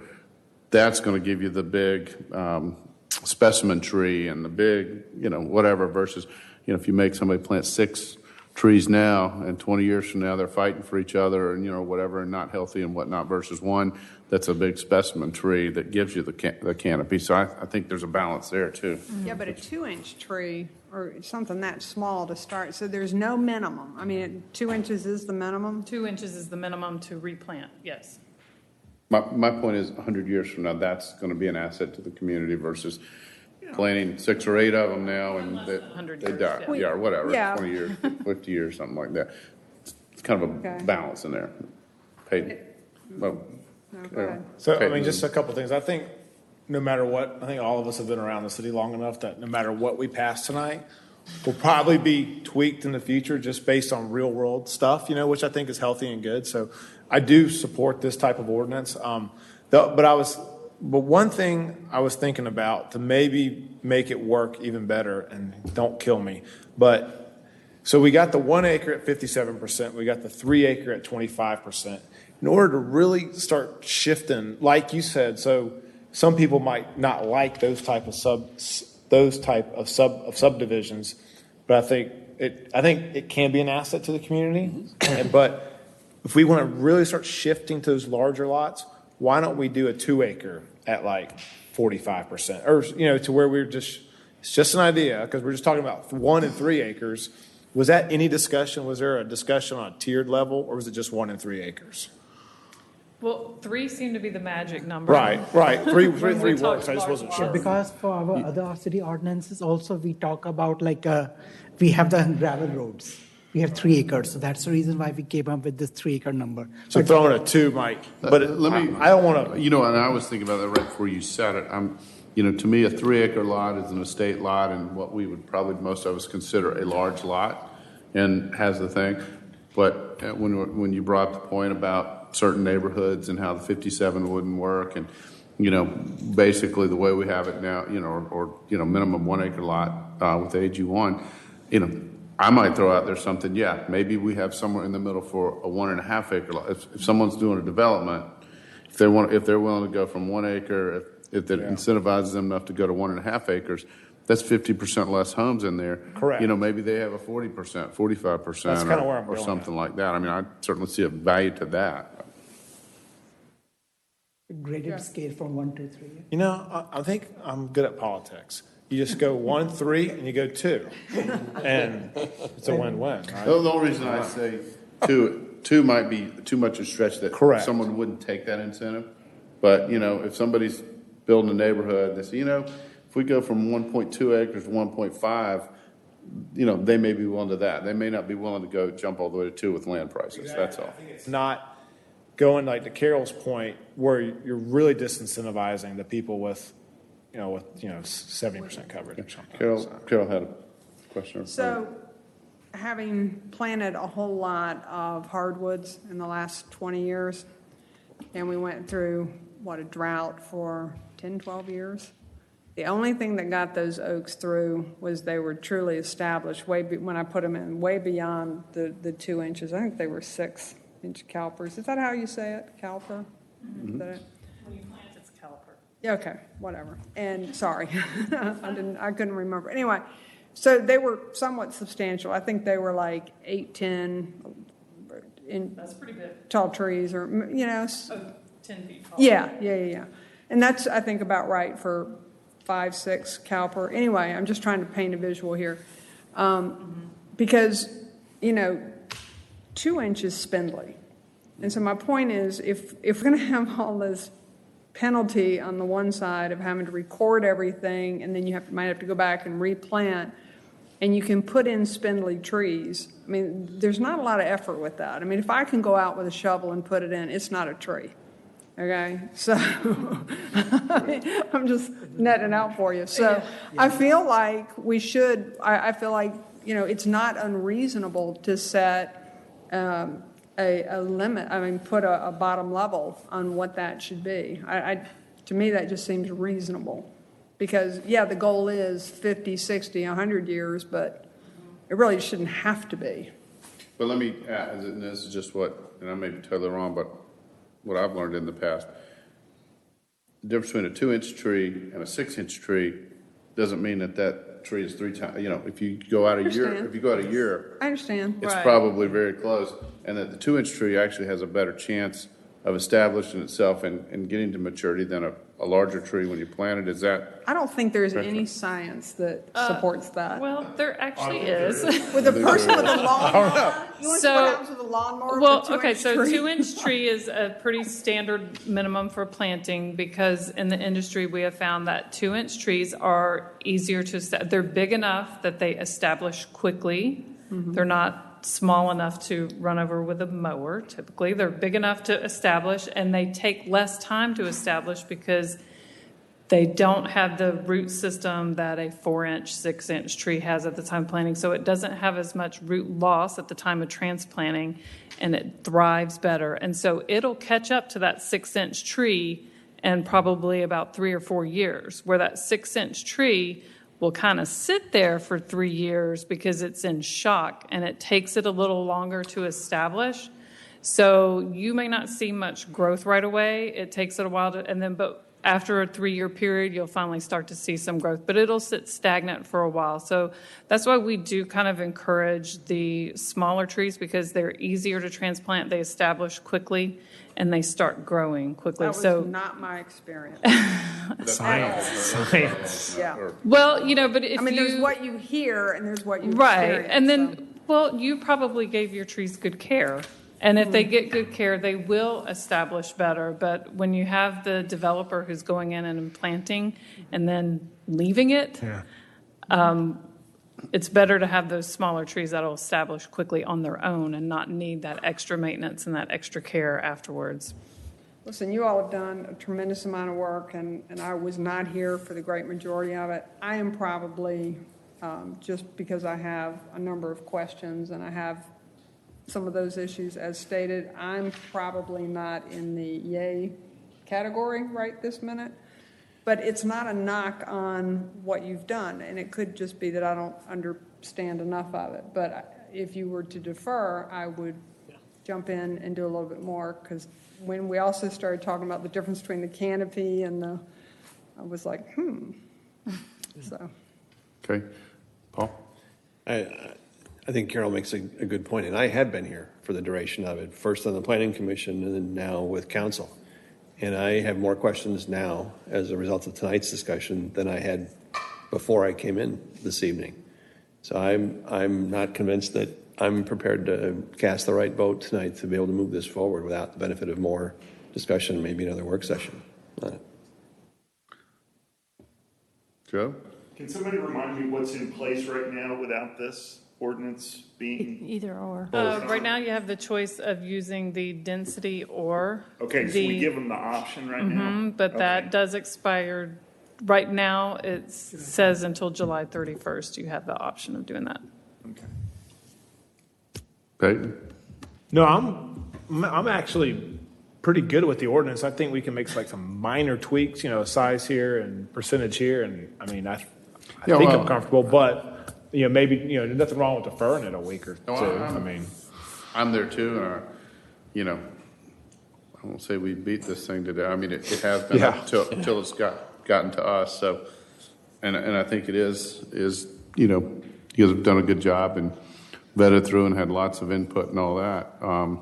So, I was hoping we could make a decision and put this thing to bed, but I'm certainly not the only one up here. So, well, I'm ready to vote, just in case you thought I wasn't. So. Okay, all right. Is there any tweaks you wanted to talk about before? Because we decided vote or defer or whatever. The only two tweaks that I was thinking about was maybe making that tiered approach, maybe to really start shifting to the larger lots. And two, I really think the protected tree for those individual landowners that were used, going from 15-inch to an 8-inch is a big deal. So I don't know what the magic number is. I think that is probably something that might be tweaked along the way, but I think that's a big jump that we're going to get some discomfort from, not from developers per se, but for individual homeowners. So as a graded scale was what Councilmember Jamison was saying, maybe we can propose 1 acre, 1.5, and then 3 acres. If it works for you. No, I'm fine with any 1.5 to whatever we can start shifting. I only brought up 1.5 versus the 2 because I think it might incentivize somebody to Correct. actually use it. If it's 2 and they don't use it, then we wasted it. I agree. And I'd be in favor of looking at that tiered approach too, just to try to use this ordinance to get what we really want, which is less density. And so there's the tiered approach, there's the diameter issue that, I would like to, if we're going to vote now, that's fine, but if we do defer, we went from 15 to 8, and I guess I might be asked what other canopy ordinances are using as their protected diameter. Is it right now? Is that what you're asking? So other cities that have canopy ordinances, I'd just be interested to know what their protected trees, what the diameter is. Okay, well, I can try to remember off the top of my head. I don't expect you to know this. I'm just asking. Well, I know for a fact, like Sandy Springs, it's 18 inches. Alpharetta, they require a permit for any size tree. There's no minimum size criteria. Okay. And it's quite a scale there.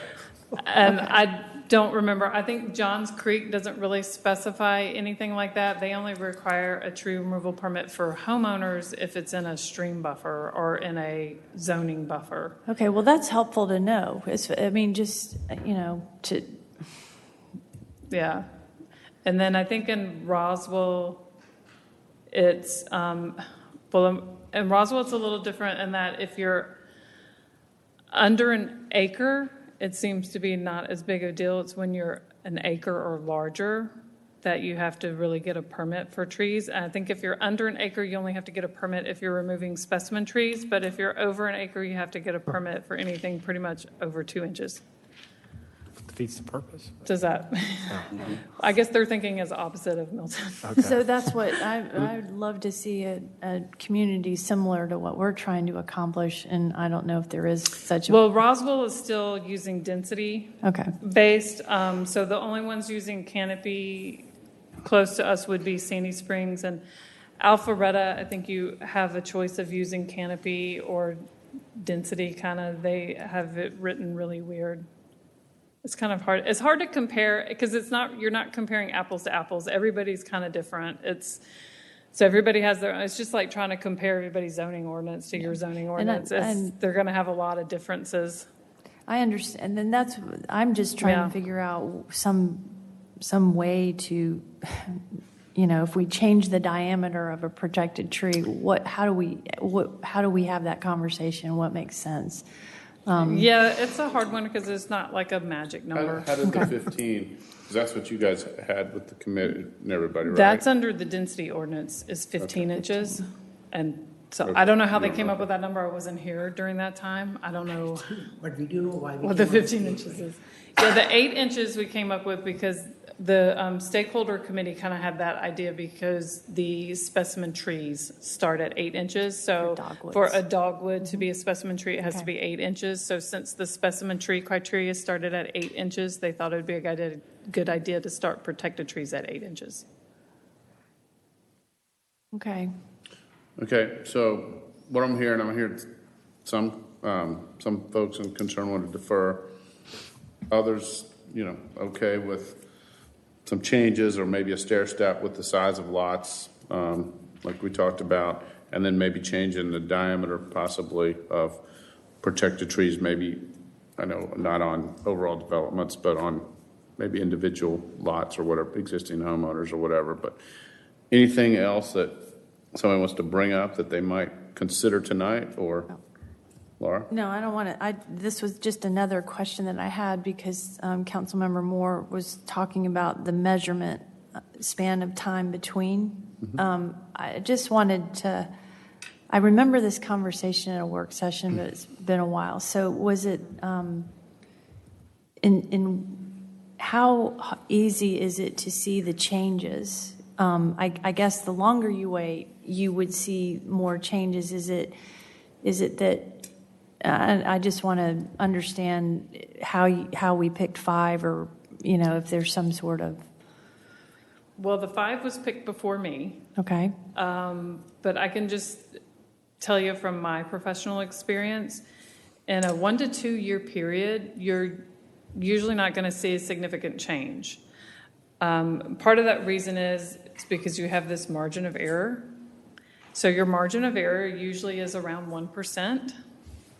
And usually that change is around 1% a lot of times, unless you've just had massive projects going on.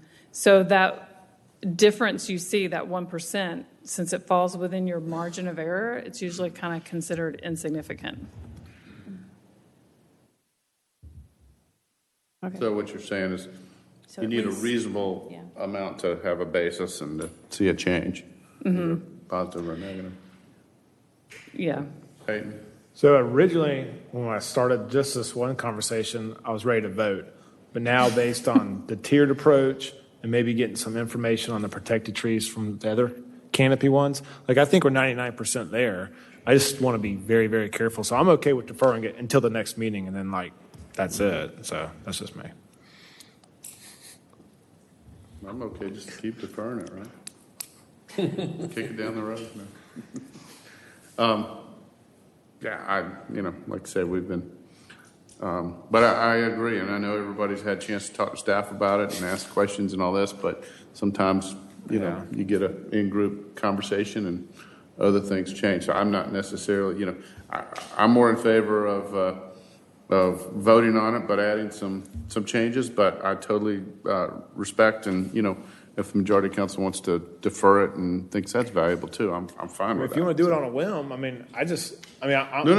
okay with making those two changes and voting it tonight. What I was thinking was the density, as we talked, basically go in between an acre and a half and maybe make it 40-45%, and then some diameters. But if there's more question and all, I don't think we're going to solve the world's problems tonight on it. If there's definitely not more doing open questions and concerns and whatever, then we can't handle that tonight. So okay. Teresa, your presentation is after this, right? Yeah. So it's not part of this, correct? Okay. So the goal of Teresa's presentation was like when the city council will approve and adopt this ordinance, what will be the educational workshops look like? So we would like to get some guidance from the city council about this ordinance first before we move to the next step. Right. I'm wondering, is there any value to the council of getting that to decide whether they want to defer it or not? No. Again, No. it's basically the workshops once we have the ordinance, how you can basically do community outreach to inform the community residents about the regulations. Okay. All right. Well, I'll open up for is there any other questions or comments? But this is a good feedback. Thank you Yeah. for this. Good No. feedback. That's, Yeah, so- we all enjoy making you guys come back and talk. Gives you something to do at job security, right? So if there's no questions, I'll open up for a motion. Mayor, I'd like to make a motion to defer agenda item number 20-157. Second. Okay, I have a motion for deferral from Councilmember Bentley with a second from Councilmember Moore. Did you have a specific time you wanted to bring it back? And also, Yeah, we need, public comment. what's a reasonable time for staff? Yeah, we would need it is on for 6 consideration 6 a.m. if there's call for public comment. Do you have, if they're going to vote to defer, is it open to Well, public no, comment? you would not need to adopt it if you want to. Okay, so the question would be, what is a reasonable time to bring it back? But also the question is going to be, what is council going to need time, and do we need another workshop session? Do we need one-on-one with staff members? That's the question too. Did not. And also, does it affect our existing tree ordinance? Do we have to extend something? When is our next work session? The third? The second week. Second week in July. Yeah. Okay. And then it has to be advertised again, so And it's that work session is full. yeah. That is probably going to be a 2 to 3 hour work session as it is. 5 items or something, yeah. I think we can hammer it out in the next, I don't know if a work session would be great, but I don't know if it's like mandatory for it. That's just me. We could work with staff individually. Yeah, and- I think that- and go through What I would ask Small groups. is a commitment on the council to, and again, not to put too much burden on staff, but you guys could maybe schedule something, a one-on-one or whatever. And again, I hate to put too much on you, but it's important. But a commitment to council that wants to do that, to get together with you and try to hammer this out so we don't Not to torture you. keep coming. No, to get. Yeah, so how soon Some can it be, consensus. how soon can it be back on our schedule for a vote if we defer tonight? I'll have to ask staff on that. Yeah, so let us do some, we will come in front of you as soon as possible. I do not, because I know Sandra is going on a vacation. She will not be here this week. So not next week, maybe the following week. We're going to have to bring. We will have to, We're going to have to extend the current one. Yeah, we That's have to coming back. That's got to come back before you in July because it expires the end of July. Yeah. Because currently they have the option to take. We keep extending. We figured July of 2020 would suffice. But that was only 4 years ago. But we do need to extend that first because there's no way we're getting this back before you and a vote before you're able to extend that. So that's going to have to come back to you either at the first or the second July meeting. We have so much in the hopper right now. If you tell me this is a priority, I knock something else off. This is your call, not mine. I just don't think I think we're like right there. I don't think we have to rewrite anything. No, I think we're 90% of the Yeah. way But there. are we fair enough where there's some questions or hammer out now or not? I I mean, I'm there where I can hammer this out now if y'all want Yeah, I to sit could around too, for a I while. could too, but I I'm- mean, I don't want, I don't want to push anybody though. No, I'm not ready to do that. No. Okay. All right, all right, so It's okay. if we had Laura had started to make a motion, but we'd need to make a motion to the time, as Paul said, correct? For a deferral. You gotta give a date Yeah, that we want yeah. to come back by. So, Christmas. but I think what you're saying, Steve, we also then would need to extend the existing. Without a question, we have to extend that. And But is that something we can add and extend tonight or not? That would have to be at a. we're not subsequent prepared for meeting. that. We don't have the resolution done or anything Okay. like that. Okay. But if you want this back at the work session, it's as simple as saying you want it back at the work session. No. I think We're just saying saying we when don't need could we put it back on an agenda, next available agenda, and in between that time, Hash it those out. that aren't ready, can hopefully have the time and resources to be ready. We can do our best to get it on the next agenda. No, that's the first meeting in July. We're done until the first week in July, but we've got some vacations. Why don't you, I'm going to ask respectfully if we could have the leeway. We'll try for the first one in July. If not, the second one in July. I don't know what that motion looks like. No later then. But we can do our best. And again, I can knock other things out of the pipeline to push this one along.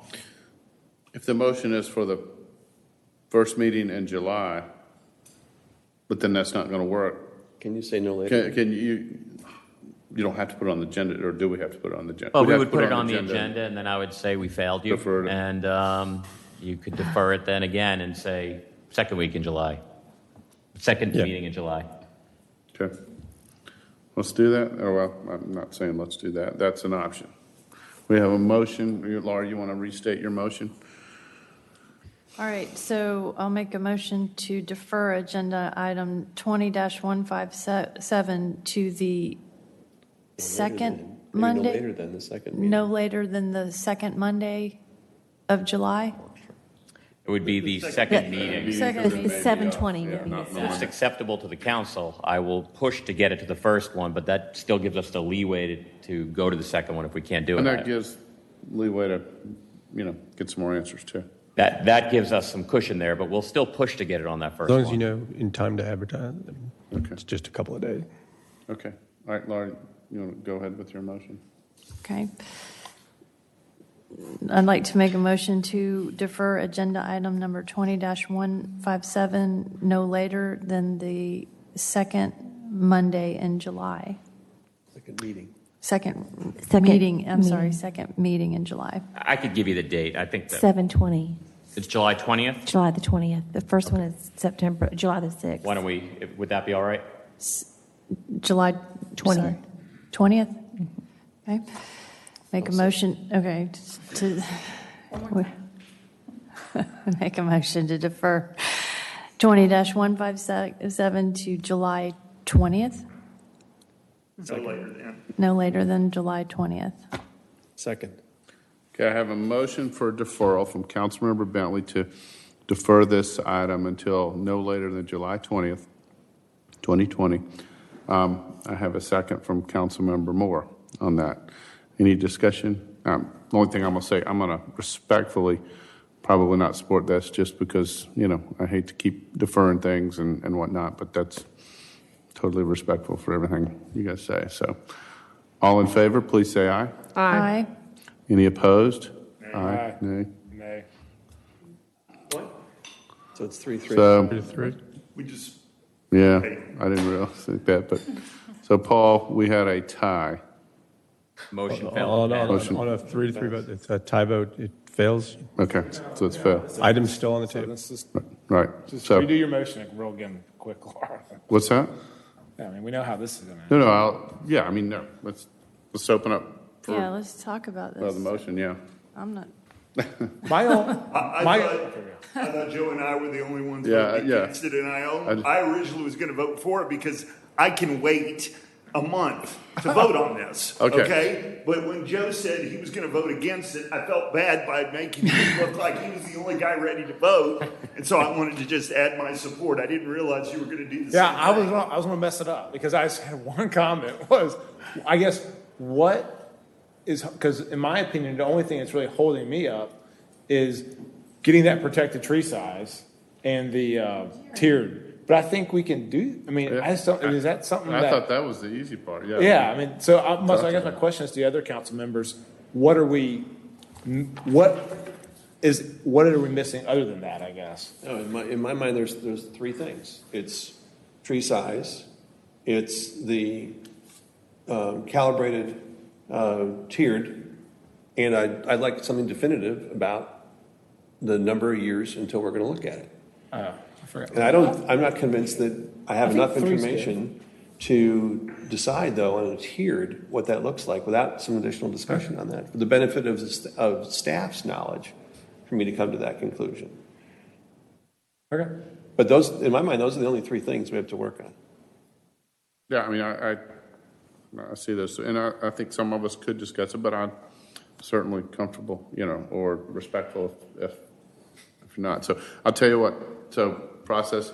I'm going to open up back up for a motion. Laura, you can make a motion. You can, or somebody else can make a motion, and so I'm going to open up. Mr. Mayor? Yes, sir.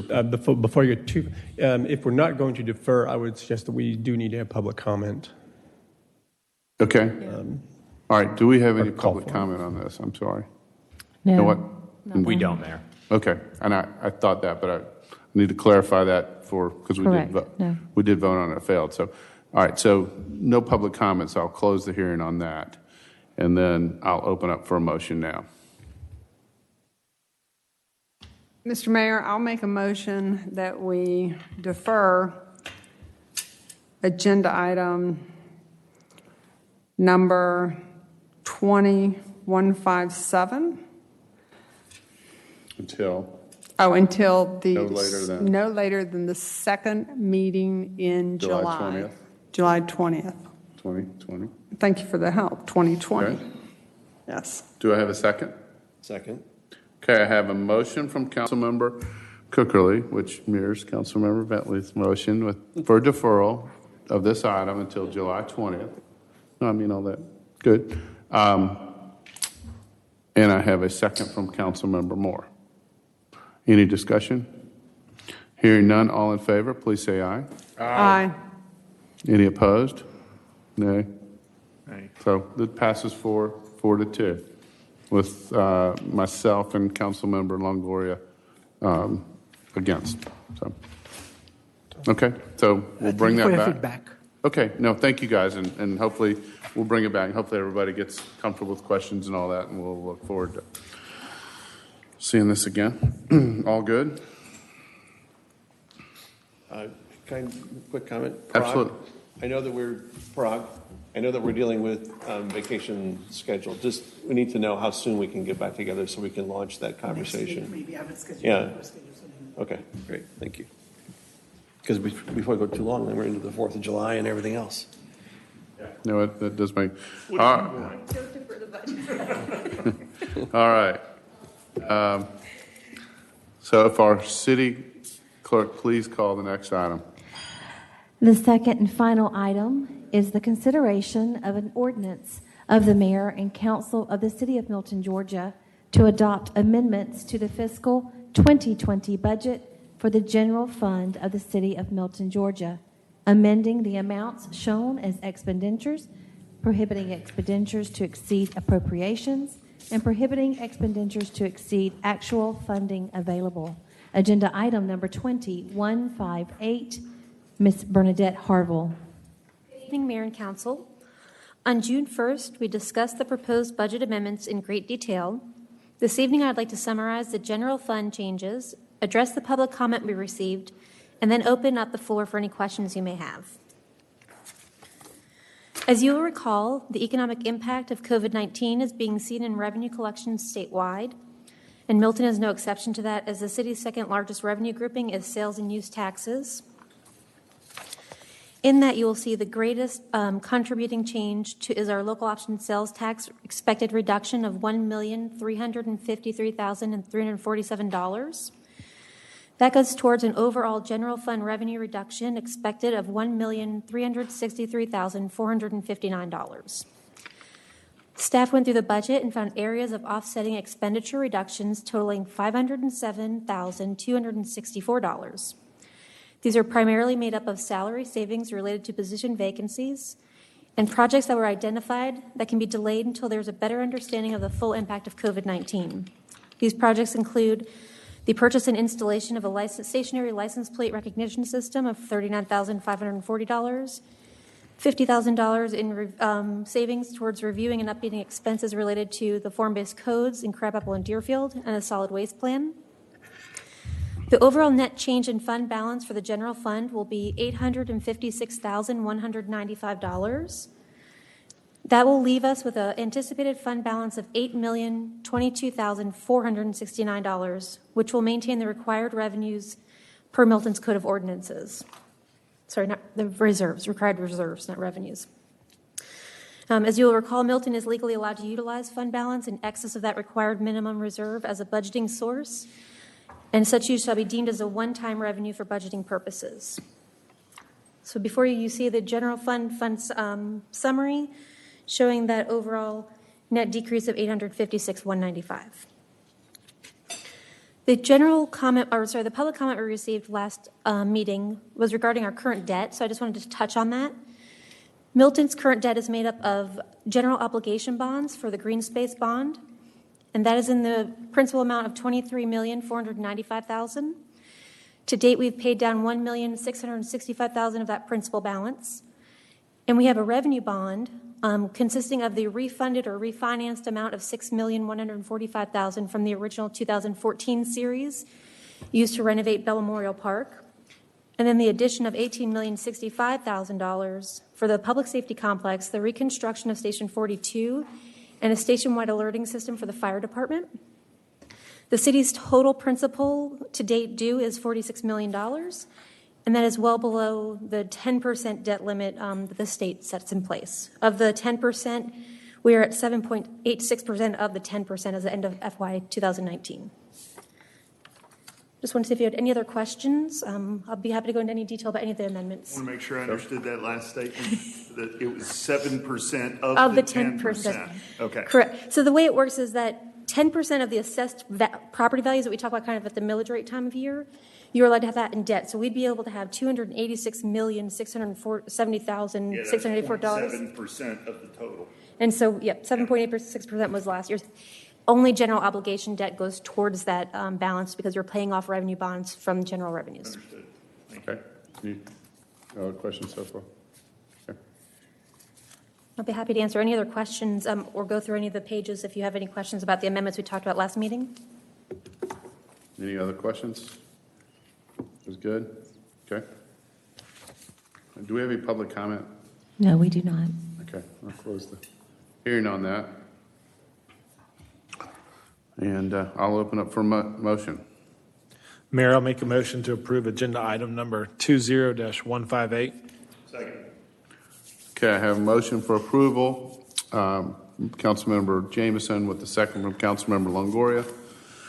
All in favor, please say aye. Aye. That passes unanimous. Thank you. Thank you. Burned up.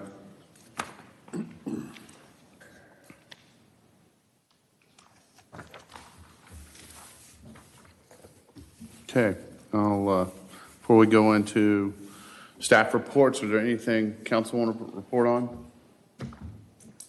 So, okay, then we'll do community development, but I think Parag has stepped outside. I think he did his report. Again. What's that? I think we got him. So okay. No, but Dave, if you want to, I think Dave, were you doing? Okay, let's let Dave go ahead and go. And you can have Parag's time too. Snooze, you lose. Tell him to sit down, Robert. Parag, Yeah. he's gonna. Have a seat, Parag. It's too late. I'm sorry. Yeah.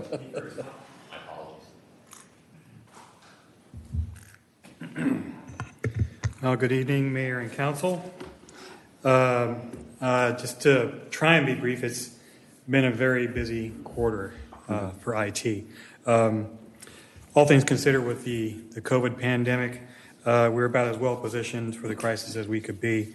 Even though events moved pretty quickly at the beginning, we took a proactive stance to get ready to allow people to telework. So continuity of operations was our number one priority. And to do that and set up a teleworking environment, we had to use the resources we had on hand. So we had quite a few staff members who already have laptops, so they were able to use that. We had a stack of decommissioned public safety laptops, which we upgraded to Windows 10 and did some memory upgrades. We got those working as well. And about a dozen Nuke computers from our conference rooms around City Hall. Those are the little tiny computers about the size of a DVD case and about that tall. We basically stick them to the back of wall displays to run meetings from. Well, we took all those out and made them available to employees. The bottom line, we were able to get about 30 people working from home that wouldn't have been otherwise, and was still with another several computers available should the need have arise. With people working from home, we were able to use Microsoft Teams and city cell phones to keep departments communicating with each other. And also, we had the city's phone system set up to forward department calls to those individuals who are working at home, so we didn't lose communication with the public. So that was a big thing as well. As you also know, we've been using Zoom. We've been using Facebook and Granicus, and have really created a tremendous online presence for the virtual council meetings. And kudos to Tammy and Greg and Stacy for really putting a lot of work into that. They put probably the lion's share of work into that. So that was our basic COVID operations, was just to make sure people can still do the job from home. That doesn't mean we didn't have all our other projects in the pipeline working at the same time. The public safety complex, we got a lot of IT infrastructure going in up there, and that's still on track for our move-in date. And we're looking for new ways to prepare for future possibilities too. You never know when there's going to be a second wave or what else is going to come along. So we're looking at things like kiosks, computers that people can come in and use without having a face-to-face conversation, things like that. So, got any questions? Questions? I'll just comment, I know it's been a tough quarter, as you said, and just appreciate all your hard work and everybody else that supported you and all that. Yeah, definitely got a lot of support in on this new, strange world that we've lived through the last few months. So thank you very Never much. a dull moment. Thanks. Okay. Mayor, if I could just add on to that. It's hard for David to pat himself on the back, but during this time, David was here early in the morning. David, are you listening to this? And here till late in the evening, every day, on the phone, all weekend long. We were in the middle of our COOP pandemic planning when a pandemic hit. So we just weren't prepared to be able to deploy the laptops like we will going forward. That was part of what Marietta was working on. If Dave did not spend the time that he did, and really the creativeness in turning those nukes into workable, high-capacity computers for people able to work from home, we, like the other communities around us, would have had to shut down parts of our operations. I think that David was instrumental in making sure that we were able to continue running from an operational standpoint at 100%. So I just wanted, this was a tough IT time. Yep. Thank you. Thank you, guys. Everybody. Parag? Oh, hold on. Who is that masked man? Who's the masked man? The cleaner. I could have done this. You don't have to. Mayor and the City Council members, just want to present some summary of the various projects in the department. But before I do that, I do want to introduce a new employee of the Community Development Department, Dale Hall. Dale is a development coordinator and will be directly supervising the permitting and inspection aspects of our department. Just giving you a brief bio of Dale, very impressive bio. Dale is a seasoned professional with more than 30 years of practical experience in public and private sector planning, design, and implementation. He received his Bachelor's of Landscape Architecture from Michigan State and a Master's in Public Administration from University of Georgia. Dale comes to us from, most recently, he was the city administrator of City of Houston, but before that, he has been the planning and zoning director of Henry County. He has been the community services director of City of Stockbridge, and he has worked in a number of private settings also. So let me introduce Dale Hall.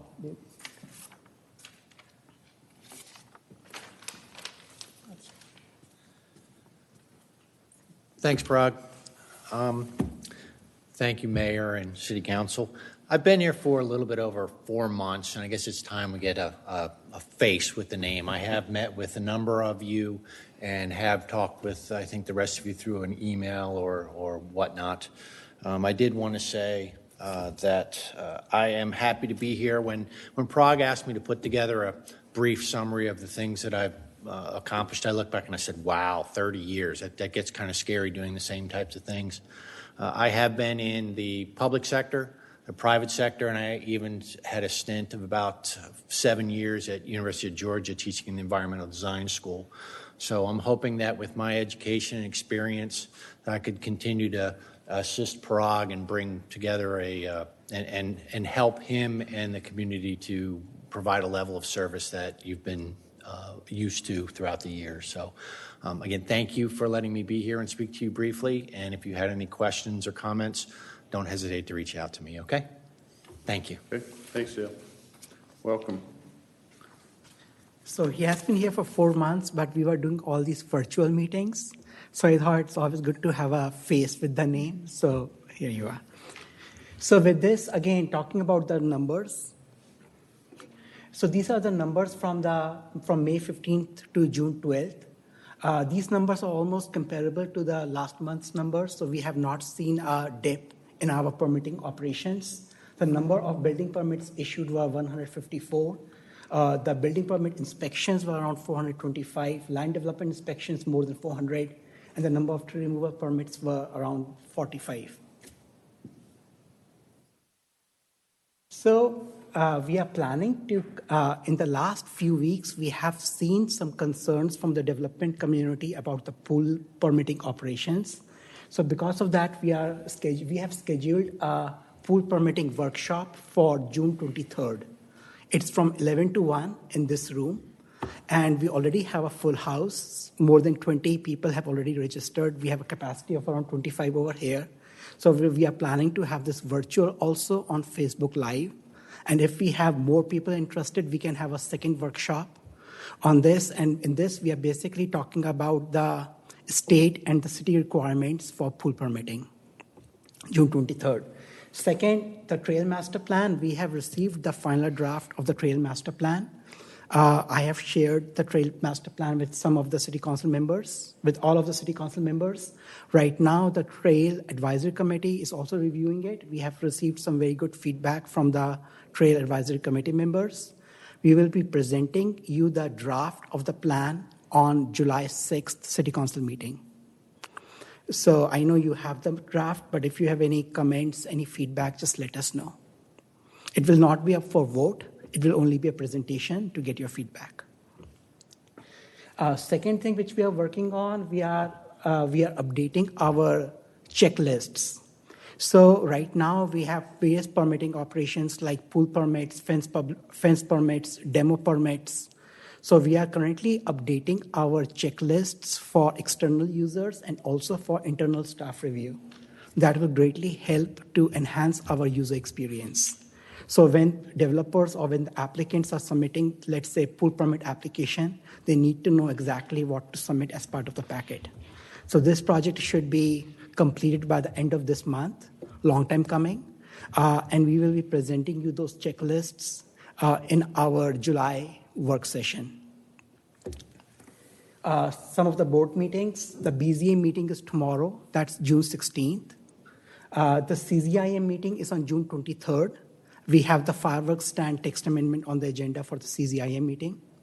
And then we have the Planning Commission meeting on June 24th. That's pretty much it from my side. If you have any questions, let me know. Any questions for Parag? If I had known Dale had a degree in landscaping, we would have got him up here to figure this tree thing out at the end. I'm kidding. He has been a great help. Good, Yeah. good. Thank you, Parag. Thank you. Okay, let's see. Next up is an executive session added by a motion of vote on our agenda to discuss litigation. Do I have a motion to adjourn into executive session? So moved. Second. To have a motion and a second. All in favor, please say aye. Aye. That's unanimous. All right, Stephen, I think we're going to go We are. snack room, right?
Was it an hour? I don't know if I heard that. And I blame Carol. I absolutely blame her. I heard.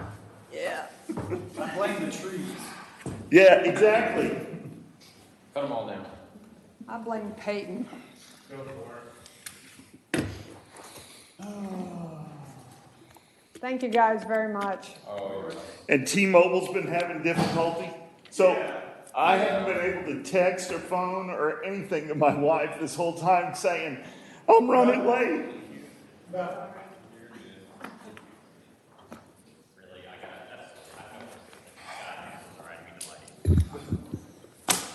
Do I have a motion to reconvene? So moved. Wait. Okay, I have a motion and a second to reconvene. All in favor, please say aye. Aye.